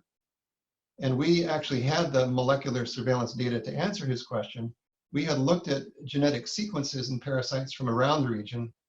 We essentially were doing what I call paternity testing to find out if resistant parasites that were found in multiple locations around the region, if they shared the same genetic origin or not. And what we found was that the resistant parasites were both spreading internationally and emerging independently. And so here you can see 2 areas of the same genetic lineage of resistant parasites spreading here between Cambodia and Thailand in the blue, between Cambodia and Vietnam in the salmon color. But within Myanmar, even though the resistance mutation itself was the same mutation, the genetic background on which the mutation appeared was completely different, telling us that the same form of resistance had emerged independently in Myanmar and actually did not spread from Cambodia, contrary to what everybody had been assuming. And so this research work and surveillance work had an immediate impact on the regional health policy. We shared our results in real time with Myanmar's National Malaria Control Program, as well as with the WHO. And this led to a recommendation by the WHO, which was taken up immediately by the countries in the region, a recommendation to abandon this strategy of trying to contain resistance and instead to launch an aggressive regional malaria elimination campaign throughout the entire Greater Mekong subregion, which includes Myanmar, Thailand, Cambodia, Laos, as well as China's Yunnan province. In addition to tracking drug resistance, we've been doing malaria surveillance using a new ultra-sensitive test that's actually, again, quite similar to the molecular tests for coronavirus. We developed it for detecting asymptomatic, very low density malaria infections. Because much like with the coronavirus, people can be infected with malaria but have no symptoms, and so they can continue to transmit the infection to others. We worked both with civilian and military malaria researchers to set up labs to perform these tests in Myanmar. This is a lab in Yangon, Myanmar, in the Ministry of Health. And more recently, set up labs in China and Bangladesh. And these labs are now supporting both our research studies as well as ongoing national surveillance in support of malaria elimination. In one example, we found that in Myanmar's Tanantiri region, this kind of region down on this long spit of Myanmar next to Thailand, asymptomatic malaria was both far more common in this area than anyone imagined it would be, but also very heterogeneous, with villages with up to 21% of people infected at any given time, right next to villages with no infection at all. And so working with both government and NGO partners, we've piloted the use of a mass drug administration strategy to eliminate malaria in the hotspot villages. And I don't have time to talk about it this morning, but we're also doing a lot of what I call serosurveillance, looking at antibody responses both to malaria parasites as well as to mosquitoes. It turns out you can actually measure antibodies that tell you if somebody's been bitten with a particular mosquito, as a way to try to map malaria exposure and risk, much the way we've been discussing trying to do with coronavirus exposure. And these kinds of surveillance data are really essential as we try to eliminate malaria, because when only a handful of villages in a region with hundreds of villages have ongoing malaria transmission, it lets us focus our resources and interventions where they're truly needed. So our current projects, which are supported by a 7-year Center of Excellence grant from NIH, and grants from the Gates Foundation and the US President's Malaria Initiative, among others, include an assessment of a new highly sensitive rapid diagnostic point of contact test for malaria in Myanmar's Rakhine state. So unlike the molecular tests where you got to take the samples back to a central lab, these new tests give you immediate results in the village. And all of these projects involve capacity strengthening and partnership, both with the government and with a number of NGOs, some of which are closely affiliated with the ethnic militias that have been fighting against the government of Myanmar for some decades. And it's the potential for this kind of global health research to impact on those adversarial relationships is what I'm referring to when I talk about global health diplomacy. And I'll take a few minutes now to tell you about some of our work in this area. The story starts about 30 years ago in Myanmar. This is a photo of 4 fifth-year medical students at Rangoon University, and some of you might recognize the one here on the left. I'll come back to her in just a minute. These students' lives were shattered just a few months after that picture was taken by a violent uprising in Myanmar, also known as Burma at the time. And students, including medical students, were at the forefront of national protests against the ruling military regime. The students briefly gained control of the country, and they convinced a young professor, Aung San Suu Kyi, shown here giving her first public speech surrounded by student activists. They convinced her to be their leader. But that heady moment did not last. The protests were brutally put down by the military. Peacefully protesting nurses and students were gunned down in the streets. Thousands were killed, many more were imprisoned, and many others went into exile. Large numbers of students congregated on the Burma-Thailand border where they linked up with some of the ethnic armies fighting for independence. The student on the left in this photograph here is the same one I pointed out in the earlier photo. The students' plans to fight didn't get very far. The military and government stayed in power and became increasingly isolated and xenophobic under economic sanctions.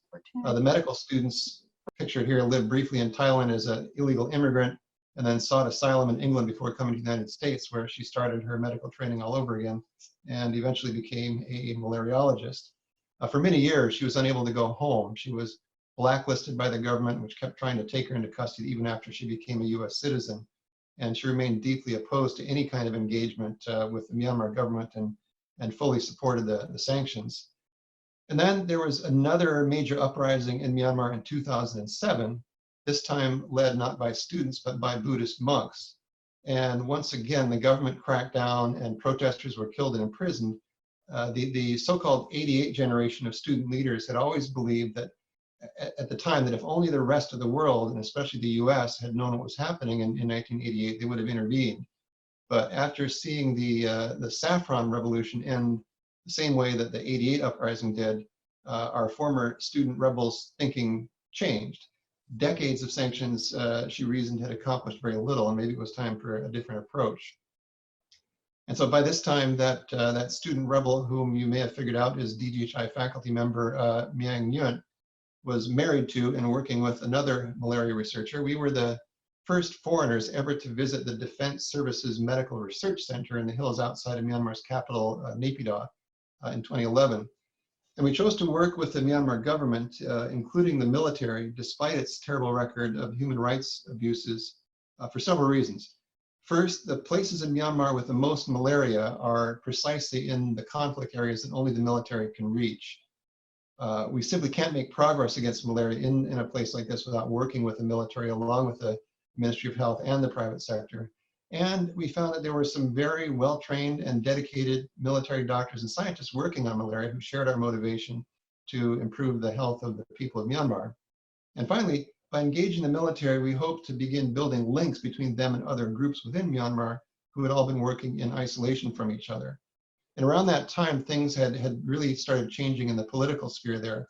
Aung San Suu Kyi was released from nearly 2 decades of house arrest in 2010. And the military government transferred power to a nominally civilian president and government in 2011. In 2012, we resumed diplomatic relations, and both Secretary Clinton and President Obama visited. And it was this thawing of relations that made it possible for us to get the first ever NIH grant to work inside Myanmar with Myanmar government scientists. One important way of building political will for malaria elimination, we believe, is to build local capacity for malaria research and surveillance, much along the lines of what you've heard John O'Quick and others describe we need to do for epidemics and pandemics more broadly.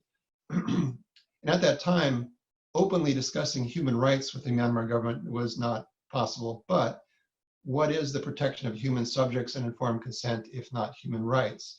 And so with support from NIH's Fogarty International Center, we organized training workshops in research ethics and helped both the civilian and military IRBs, or ethical review boards, get recognized by the US Office of Human Research Protections. And then with funding from George Soros's Open Society Foundations, we also began training medical students in ethics and professionalism. Another early Open Society project was called Malaria as a Catalyst for Social Change. The idea was to use a shared goal of combating malaria to begin to build new trust and cooperation between the diverse groups in Myanmar, including not just the civilian and military malaria workers, but also community-based organizations that were associated with the ethnic militias in the border areas who had been in long conflict with the government. In 2018, Bill Gates was the keynote speaker at the annual meeting of the American Society of Tropical Medicine and Hygiene, or ASTMH, the leading global health professional association. And we'd also invited the Myanmar National Malaria Control Program Manager and Director of the equivalent of the Burmese NIH, shown here at the council meeting that year, where they got to meet Bill, whose foundation had funded a lot of our work in Myanmar.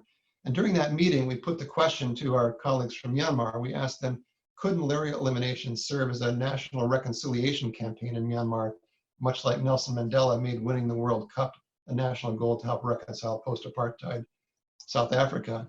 And the very next month, we brought together our partners to work on a protocol for malaria surveillance.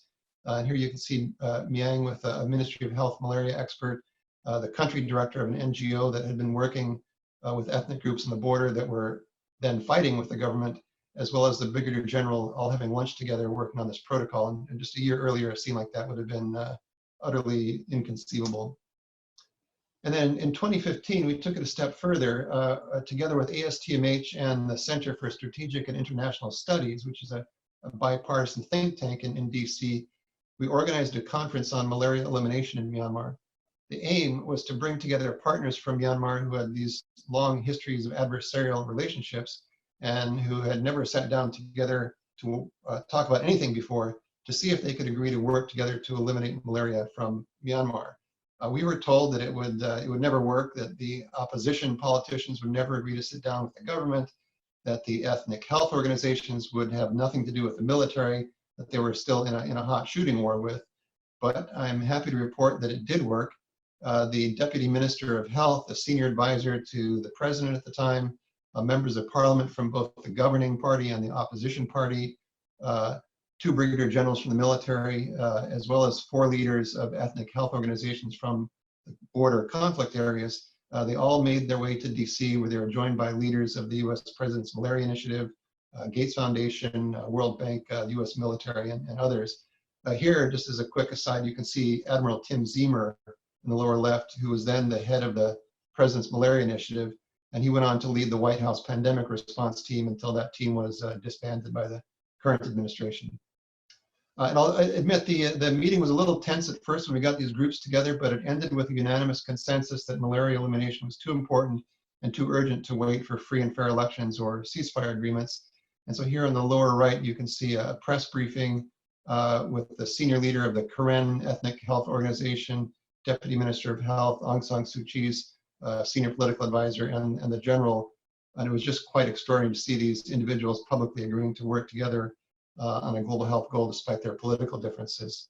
The event was widely covered by the media, both here and in the region. And since then, the military, the ethnic groups, the ministry, other partners have been working together in a way that just never happened before. So I think we can say with some confidence that our global health work really did have a positive impact on political relationships in this emerging democracy. And I conclude that global health truly is a topic that adversarial partners can agree on, even when they can agree on little else. And it gives everyone an opportunity to take shared credit for doing something good for their people. And I can only hope that we're able to use the coronavirus pandemic to bring people together from across the political spectrum around shared public health goals in a similar way. To do this kind of diplomacy work, we have to get outside of our comfort zones as educators and researchers, reach out to new kinds of partners. For example, we've continued to work with CSAS, the think tank in DC, on other events that aim to influence and inform Congress, the White House, and other policymakers on global health issues. So another communicable disease, the coronavirus, similarly requires us to move out of our comfort zones, and every aspect of DGHI's mission, our research, our education, policy, and partnership has been transformed by the pandemic just in the last couple of months. And I'll take my last few minutes just to share a few highlights of our response to the pandemic with you. You've heard some of these on the research side. DGHI faculty like Lynn Fa and others at Duke and US were among the first to isolate the virus and develop an antibody test. We've got quite a few faculty working on surveillance. For example, Greg Gray's One Health team is working to identify where the virus lives in animal populations, how it transfers to humans, and testing how well the virus can travel in the air. Gayani Tilakratne and Chris Woods are working with the University of Rahuna to try to increase capacity for testing in Sri Lanka. DGHI faculty, as you've heard, are doing clinical trials of drugs and vaccines. As you heard from Chris, our Director of Graduate Studies, Nathan Thielman, is working on antibody responses to try to develop protective therapies. And you heard about Sally and her work trying to understand the impact of the virus in children and other vulnerable groups. On the policy side, I won't steal his thunder, but Gavin and his team have been doing amazing work on very short notice for the World Bank, National Academies, and WHO. You've heard about Jono Quick's new role with the Rockefeller Foundation. We're very thankful that he did negotiate with them to keep teaching our students because he's a fantastic teacher. Jerry Dawson has developed guidelines for Duke Health on interacting with children on the autism spectrum who get the virus. And lots of our faculty are guiding Duke policies on how to respond, as well as you've heard, serving on the front lines in Duke hospitals and clinics. Our faculty have been all over the news media. Here you can see Jono, Chris, and Wenhua Mao on different TV programs. Gavin's had 2 articles now in Time magazine. Shenglin's been interviewed many times. I've been talking to reporters about the chloroquine, the president's response, the president's endorsement, I should say, of chloroquine, the anti-malarial drug. Here are just some of the media outlets and countries that have featured DGHI experts, and you can see our reach is truly global. And so the pandemic has had a huge impact on our education program, which has done an incredible job of switching all of our courses to online learning in the middle of the semester. With all of our classrooms and offices now closed, and all labs that aren't doing essential coronavirus research also closed, our staff and students are telling us they're experiencing a lot of uncertainty and stress, very understandably so. One of our first year Global Health Master's students, Grace Lowitzer, was in the Army for 8 years and through multiple deployments, and tells us she found yoga a great way to cope. And so Grace has been leading yoga sessions for her fellow students by Zoom every Tuesday at 7 p.m.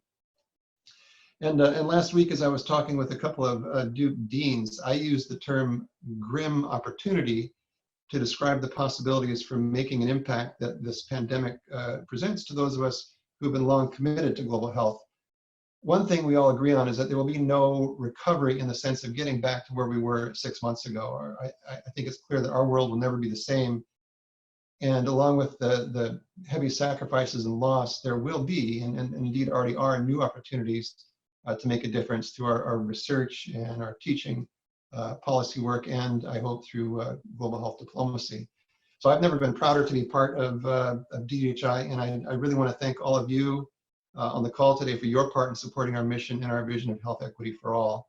If we probably do not have time for much by way of questions, but if there's one or two, maybe I could take a question or two. Thank you. Chris, just two questions. So one is on your malaria work, on the surveillance. I'm curious if you're tapped into the Duke's program and really starting to think about linking into other data sources for more of this kind of a precision public health response. I really liked how your data is feeding into that. And then the second is just more of a practical one for the program, since students' field work is such an important part of your program, and you mentioned adapting the field work, but how do you see that playing out for students, and particularly since there are so many uncertainties over the summer? Yeah, that's a great question, Wendy. Yeah, so first of all, we're not there yet, but we've had some pretty mature discussions now between the malaria group, people like Chris Woods, Gannett Tilakaratne, Linfa, and others about the potential for having either a reference lab or other resource, possibly based in Singapore, that would pull together the different kinds of surveillance data. And we're still in the process of trying to understand what that would take and what the real kind of outputs and benefits would be. So that's an ongoing discussion. You're right, it's had a huge impact on our students' experiential learning. As of now, we are not expecting that any experiential learning will happen over the summer.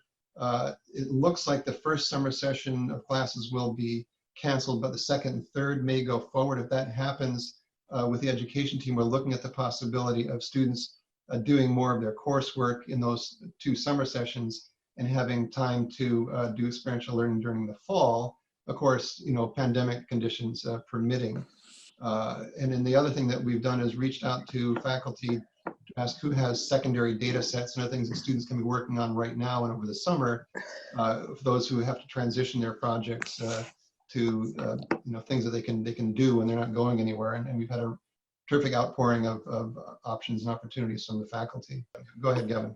Okay, thank you. Let me share my screen, make sure everyone can see it. All right, do you see me and the screen? Yes. Yes. Great, okay. Thank you so much for the opportunity to share our work on pandemic preparedness funding. It's been really tragic for us as a center that's been working on the need to develop a pandemic preparedness system since we launched 4 years ago to watch what is happening now. I don't feel any sense of glee in saying we've been raising the alarm for so long. I mean, in 2017, 2018, many of us saw this coming. This is just a piece I wrote for the Houston Chronicle. I mean, the spark for that piece was the very large cuts Jono mentioned at the federal level to what were some superb US preparedness initiatives, including overseas, but also here at home. So it wasn't just me, obviously, raising the alarm. There were many of us. This is Richard Horton, editor of The Lancet. Obviously, the 100-year anniversary of the Spanish influenza was a moment to think about, are we ready for the next one? And clearly, many people said that if you think about it and analyze it, the conclusion will be troubling, even alarming. Infectious disease experts, public health experts knew that a big one was coming roughly once every 100 years. So we were due for one. This is Peter Sands, the executive director of the Global Fund, former banker, who has coined this term of cycles of panic and neglect. We have an outbreak, we panic. Then when the outbreak is under control, we move on to something else. And the cycle repeats itself. Sylvie Briand from WHO, we know that it's coming, but we have no way of stopping it. Why? Because we didn't put a preparedness system fit for purpose into place. This is Larry Summers, former president of Harvard. As with climate change, no part of the world can insulate itself from the consequences of epidemics. You know, these are all statements that were made you know, well in advance of the current outbreak. And this is Dennis Carroll. He's been in the news a lot. He led a USAID initiative called Predict that was trying to predict which were the microbes, the viruses that were going to cause pandemics. And he was pretty accurate. And he really talked about moving from a sort of reactive stance to a proactive one. And this is the cover of Time magazine, you know, warning we're not ready for the next pandemic. So there were many of us that were raising the alarm. Our center, the Center for Policy Impacting Global Health, is coming up to its 4-year anniversary. We started small, just me and a single analyst. And as you can see from this photo, we've really grown in the last few years. We are a policy action tank, if you like, a policy laboratory. We see our mission as trying to improve global health by addressing some of the really big picture strategic questions, aiming to shape evidence-based policy change. We want a world in which health policymakers, both in country and globally, make decisions that ultimately improve the health of the world's poor. We do policy analysis and policy engagement. And from the get-go, we've worked on 3 big areas. The first is really what I'm talking about today. We have for many years thought that global health really needs a realignment, a shift, particularly as poor countries aren't poor anymore and their economies have grown and they're really able to do a lot more themselves. The kind of traditional aid, the traditional form of assistance, which has been essentially funding flows from north to south, that really needed to shift, and it needed to shift towards what we've been calling global functions, global goods, global public goods, whatever you want to call it, activities that are about attacking and tackling the transnational threats that we all face. Pandemic preparedness, research and development for neglected diseases, knowledge generation and sharing, these kind of transnational activities. We've long been arguing that global health needs to shift in that direction. We've also been working with 6 countries on the challenges that they face as they get stronger economically and aid donors leave, and lastly on domestic health financing. And we've done this through strong country alignment, very intense policy engagement. We often host policy workshops, policy laboratories, if you like, at the National Academy of Medicine, at the Duke in DC office and in countries. We're always on the lookout for windows of opportunity where our research can make a difference. We're very multidisciplinary, and wherever possible, we work closely with other researchers, not just at Duke, but worldwide. And our center of gravity has been very much with countries. We have very strong partnerships with researchers, think tanks, universities, and also critically health policy folks in the Ministry of Health and the Ministry of Finance in Ghana, Nigeria, Kenya, India, Sri Lanka, and Myanmar. And I say this because in this COVID-19 crisis moment, we are actually working with our partners in those countries, building on our multi-year relationships, working on ways in which we can think through and help to develop preparedness and response policies. The other feature about our center that I think is proving to be helpful at this moment is that thanks to a generous donor, we have had a mid-career policy fellowship since 2017. We've had up to 4 mid-career health policy fellows join us for somewhere between 2 and 6 months. They come and study with us. They do research projects with us. They take classes. And critically, when they return, most of them are in ministries. Some are in senior academic positions.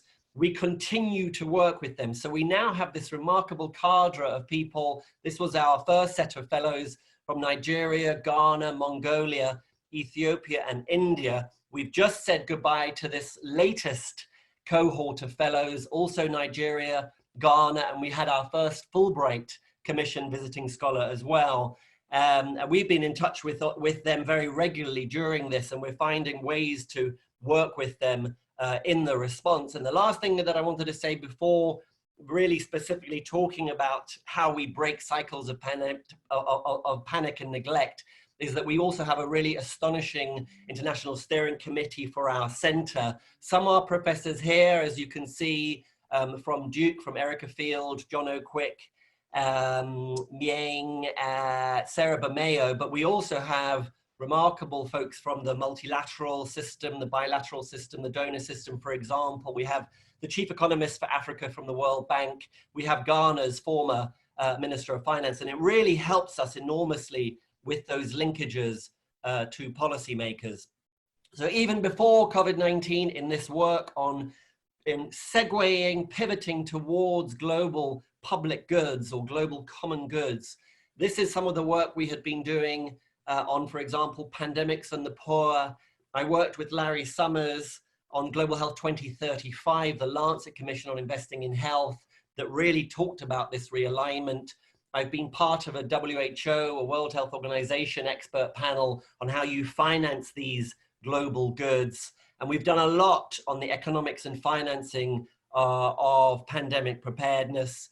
As Chris kindly mentioned just now, when COVID-19 hit, we've essentially dropped everything. I mean, obviously not completely because we can't, but so much of what we were doing on building health systems in countries, we do a lot on research and development for neglected diseases. We do a lot on ways to mobilize financing for global health. We've really pivoted towards COVID-19 throughout in our studies, in our rapid response. We've had a lot of demands from organizations like the World Bank, from the WHO, from the Wellcome Trust for rapid analyses. We've been nimble, and I really have to credit my team for that in doing so. Chris mentioned just a couple of examples.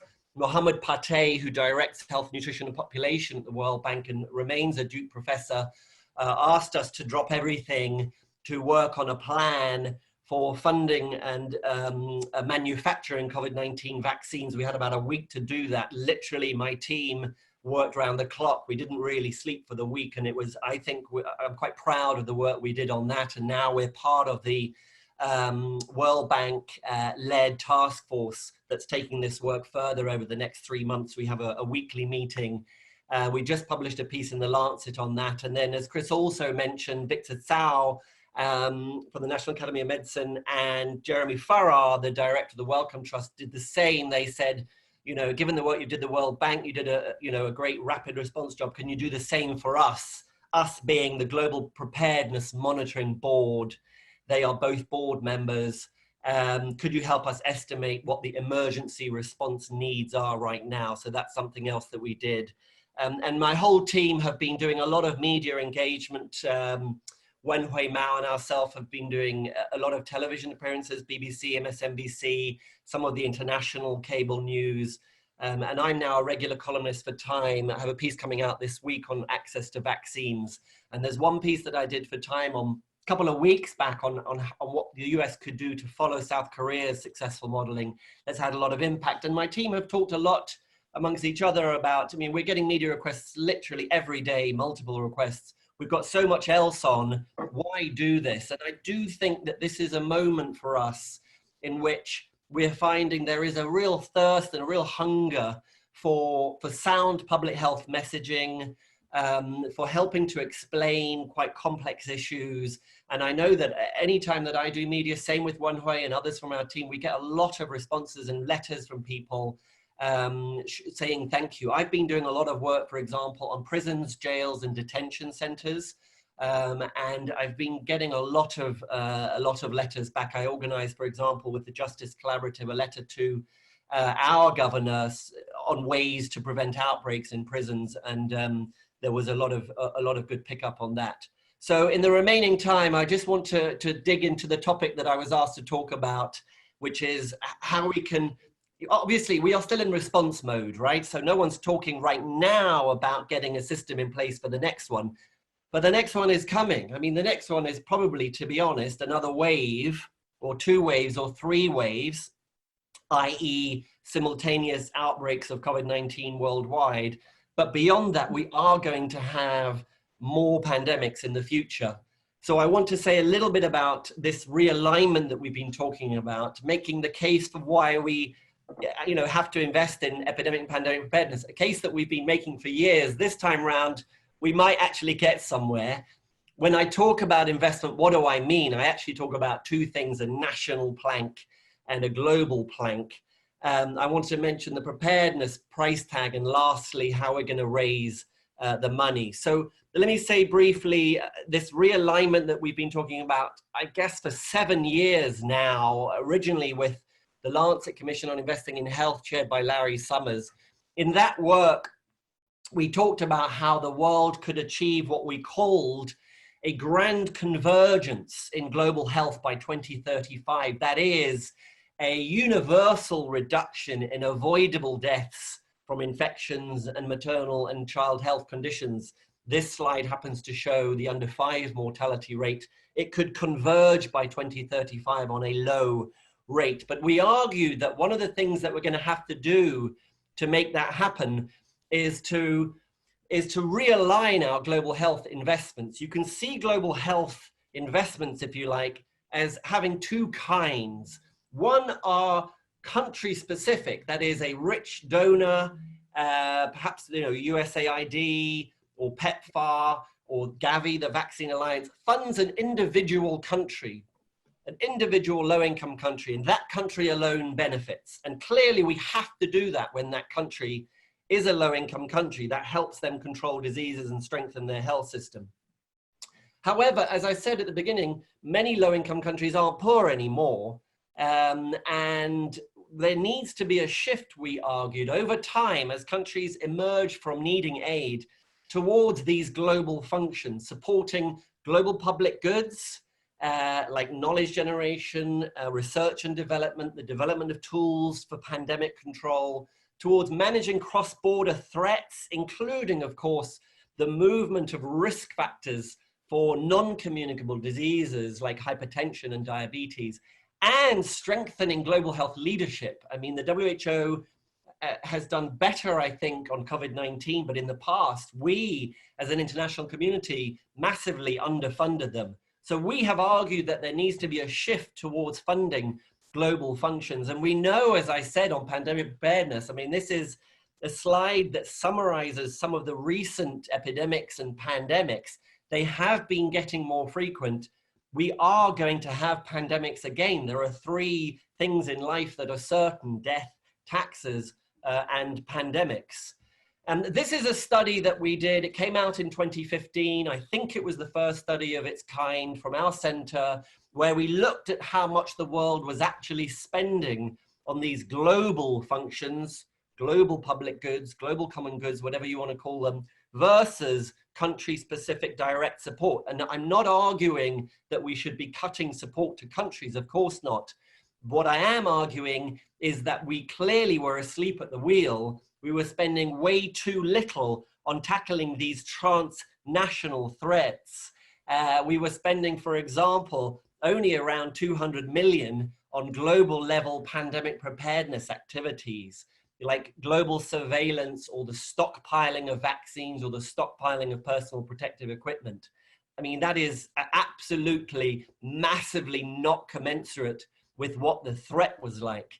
And Jono mentioned something. He talked about how you do see rises in funding after an outbreak and then that funding falls. This is a study that we just published, again, I think the first of its kind, where we were actually able to show that this happens empirically.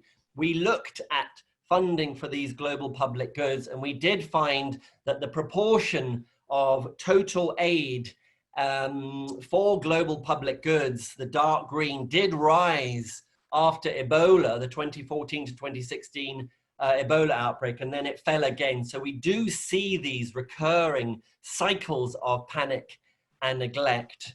In the past, you know, we have had to lay out an investment case, right, to donors and countries. This is why you should be investing in epidemic and pandemic preparedness. And I know it is a very hard story to tell. You know, global health suffers from what could be called an out of sight, out of mind paradox, right? Why would you be investing in something when you don't see it? If you're not seeing cases of something, why waste money? But we know, for example, from malaria control, that when you cut malaria control activities, bed nets and spraying and so on, you do see malaria resurgence. And similarly, when you cut pandemic preparedness funding, you do risk pandemics.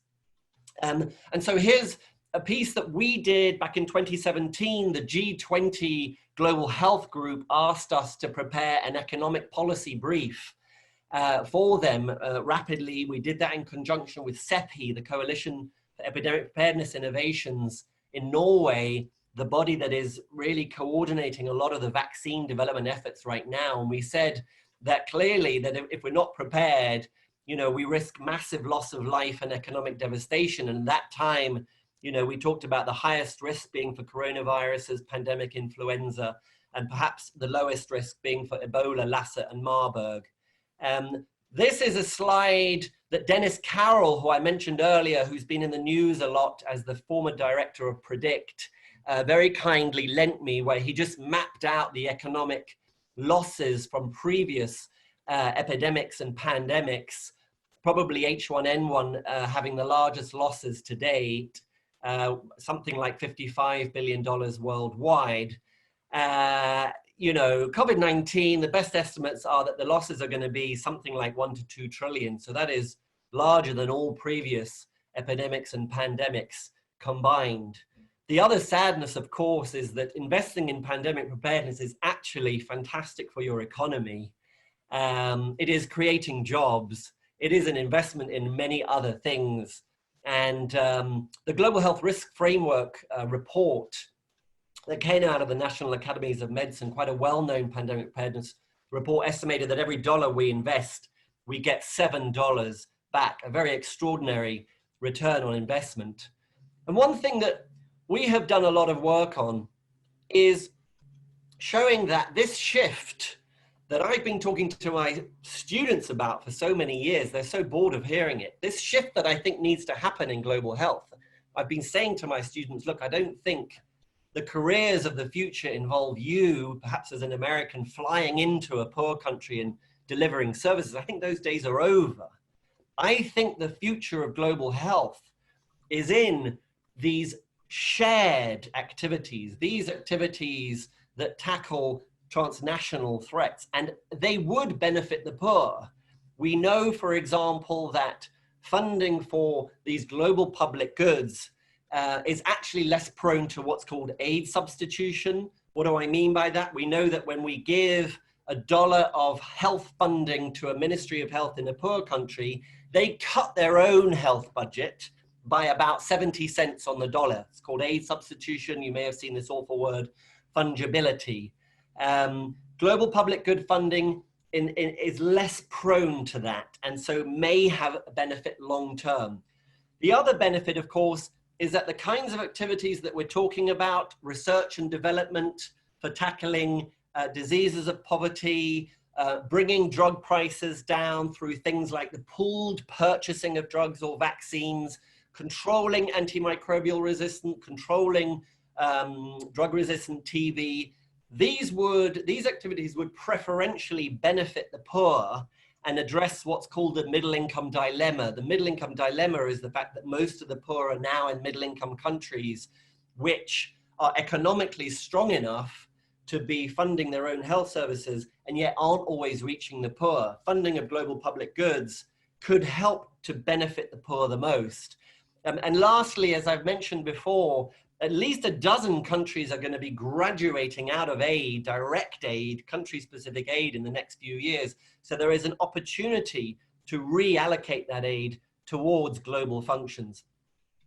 So when we talk about getting a global pandemic preparedness system in place, there are two planks. There's a national plank, and we've obviously seen some countries that have shown that they had a brilliant national plank in place. South Korea, for example, demonstrated extraordinary ability to find cases, test, socially distance, isolate, quarantine, contact trace using modern information technologies like GPS. Travelers were arriving and asked to download an app on their cell phone that monitored their symptoms each day. You know, they had surveillance system in place that really showed the way and showed us how it could be done. So we need those sorts of capacities in every country. We clearly need stronger systems, health workforce, health information systems, and the ability to surge. You probably all saw that big piece in the New York Times on why the death rate in Germany appears to be so low. It does appear to be related to the ability to surge. They had a lot of slack in their system. And as Jono mentioned, you need to be able to rigorously assess how countries are doing. That's the national plank. And the international or global plank hasn't had as much attention as I think it should. And going forwards, I really think a lot of the energy has to be in this global plank. And that is the research and development for missing medical countermeasures, diagnostics, therapeutics, and vaccines. We were massively underinvesting in that area. Our regional outbreak and preparedness response, and something that we're seeing play out here at the federal level, but is also true at the global level. We need global stockpiles of pandemic vaccines. We need global stockpiles of pandemic preparedness tools, PPE, personal protective equipment. We need the ability to surge vaccine manufacturing, and we need the ability to surge health workers and deploy them worldwide. How much is all this going to cost? The SANS Commission, the National Academy of Medicine, the Peter Sands Commission, the famous one, from panic and neglect to investing in health security, estimated that an additional $3.4 billion a year is needed for preparedness. Again, a drop in the ocean compared to the trillions that we are now losing.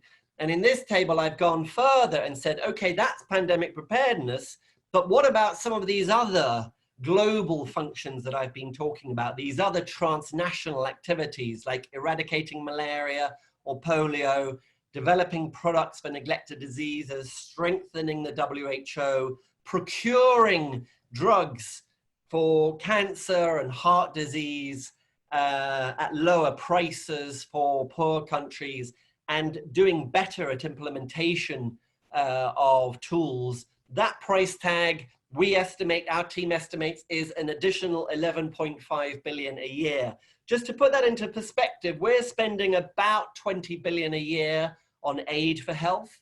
So again, 11.5 billion, we're suggesting over time that perhaps a half of that aid should be going to these international functions. And then largely the billion-dollar question, I mean, where is this additional financing going to come from?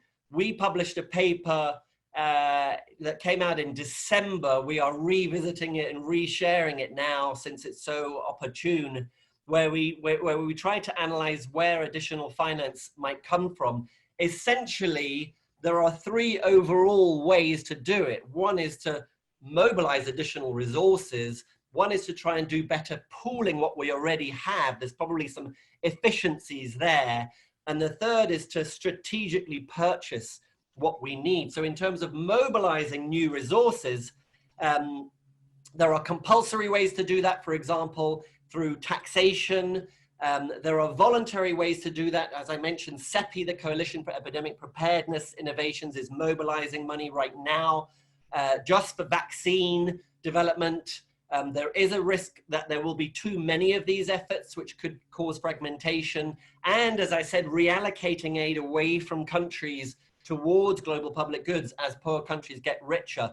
There are ways to pool existing research and development funds. There's lots of talk of new coordination platforms. We've been involved in some of that work. You may have seen the G20 launching a new global coordination platform for research and development on antimicrobial resistance. And we are seeing agencies like the World Bank open up these new financing windows for global public goods. And lastly, there are ways in which agencies like Gavi, the Global Vaccine Alliance, Global Fund, the World Bank can go out and buy some of these public goods directly. And I thought I would end with perhaps a view that was seen as cranky and crazy a few years ago, that we suggest that over the long term, we are going to need some kind of a global tax for this. And I don't think that that is out of the question now and is on the table now once again.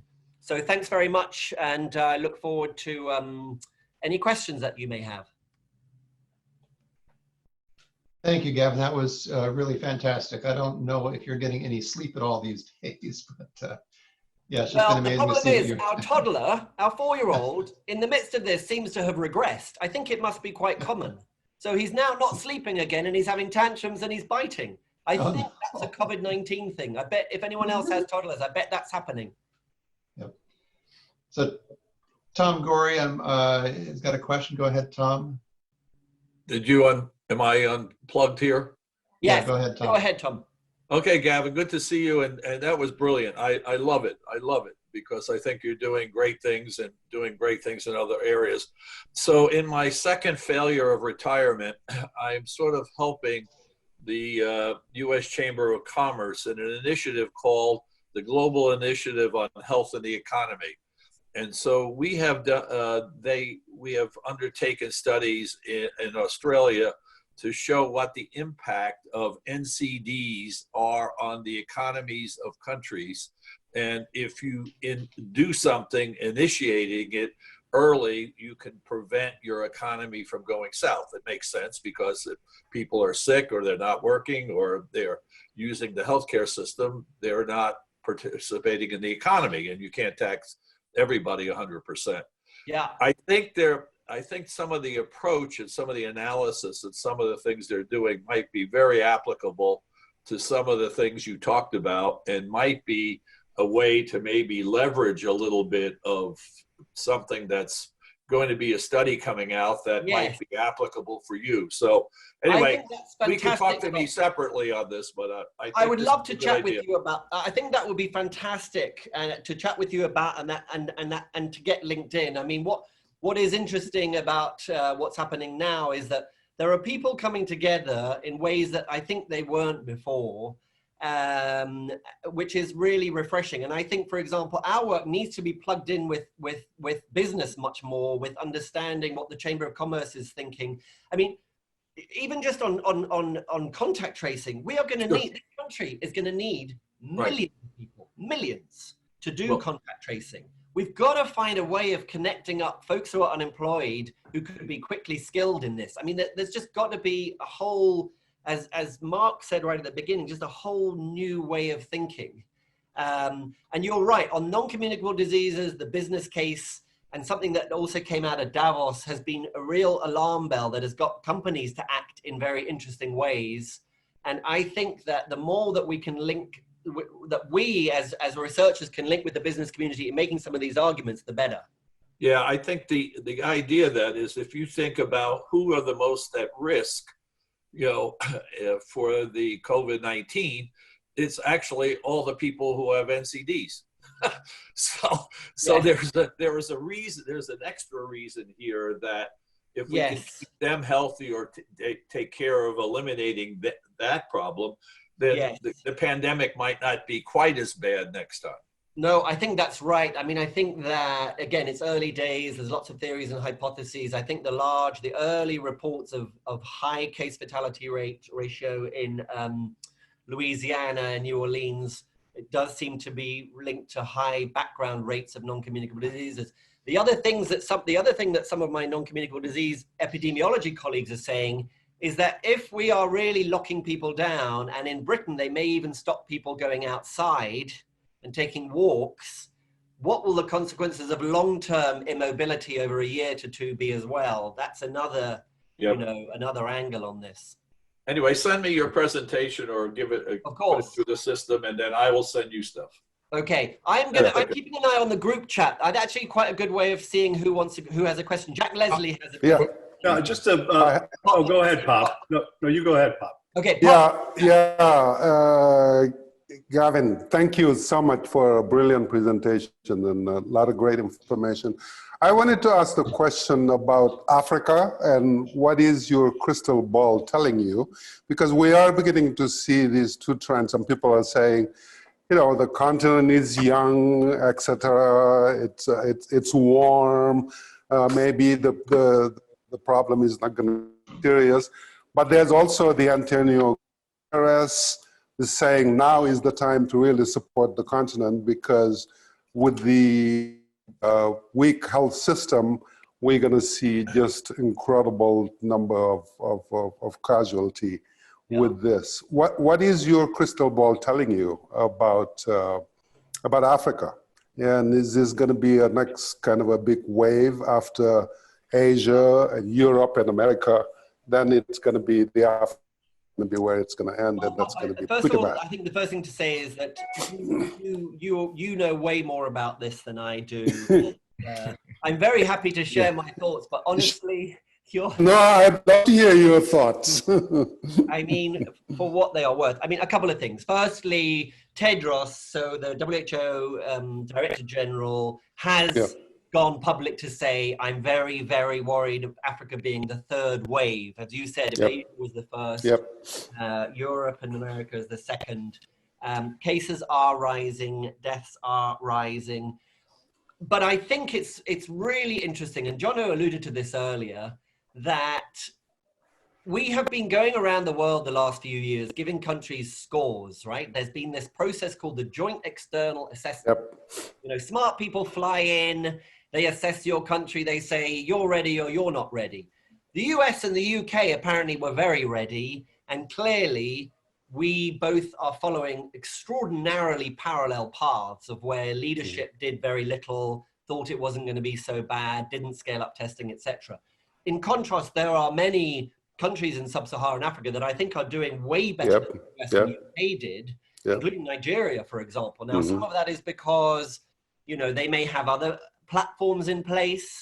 The surveillance, the polio surveillance platform in Nigeria is first rate, and they've been able to kind of, you know, piggyback off that, you know. So I think that there are some, you know, advantages that many countries already have. I think the Africa CDC is showing amazing leadership. I think there are some extraordinary scientists out there who are helping to deploy low-cost rapid diagnostic tests. You know, I think it is too simple to think that Africa will have the third wave and there won't be any innovation, there won't be any preparedness, and there won't be any decent response. Of course, through global solidarity, we all need to be sharing lessons. And, you know, one of the sadnesses, I think, is that many countries showed us the way. Many countries bought us time. They bought us a couple of months of time. And too many nations, you know, laughed time in the face when we should have been getting ready. And I feel that many sub-Saharan Africans are not making, many sub-Saharan African countries are not making that mistake. Now, don't get me wrong, you know, we are about to try and get funding to do a study in Nigeria in internally displaced camps. You know, there are clearly areas of enormous concern, right? In some cities that it's very hard to do hand washing and social distancing. Don't get me wrong, there are enormous challenges. We are working with colleagues in Nigeria to quickly put together a proposal for actually thinking through, okay, what is the status? What do we know about innovative ways to identify these weak areas or areas that are at high risk, and what steps we can take to mitigate those? I mean, that's the work that I've been doing here with some of our prison colleagues. Prisons are tinderboxes. People are cramped together. They can't wash their hands. Some of them are shackled, so they can't cover their mouths. There are similar situations worldwide that we need to think about how we can implement those measures. One last point is, I teach a course on global health policy, and I run a case competition every year. It's called Policy Idol. And in groups, in teams, 5 teams, they tackle a national challenge. When this hit, obviously, I got them to segue, to pivot.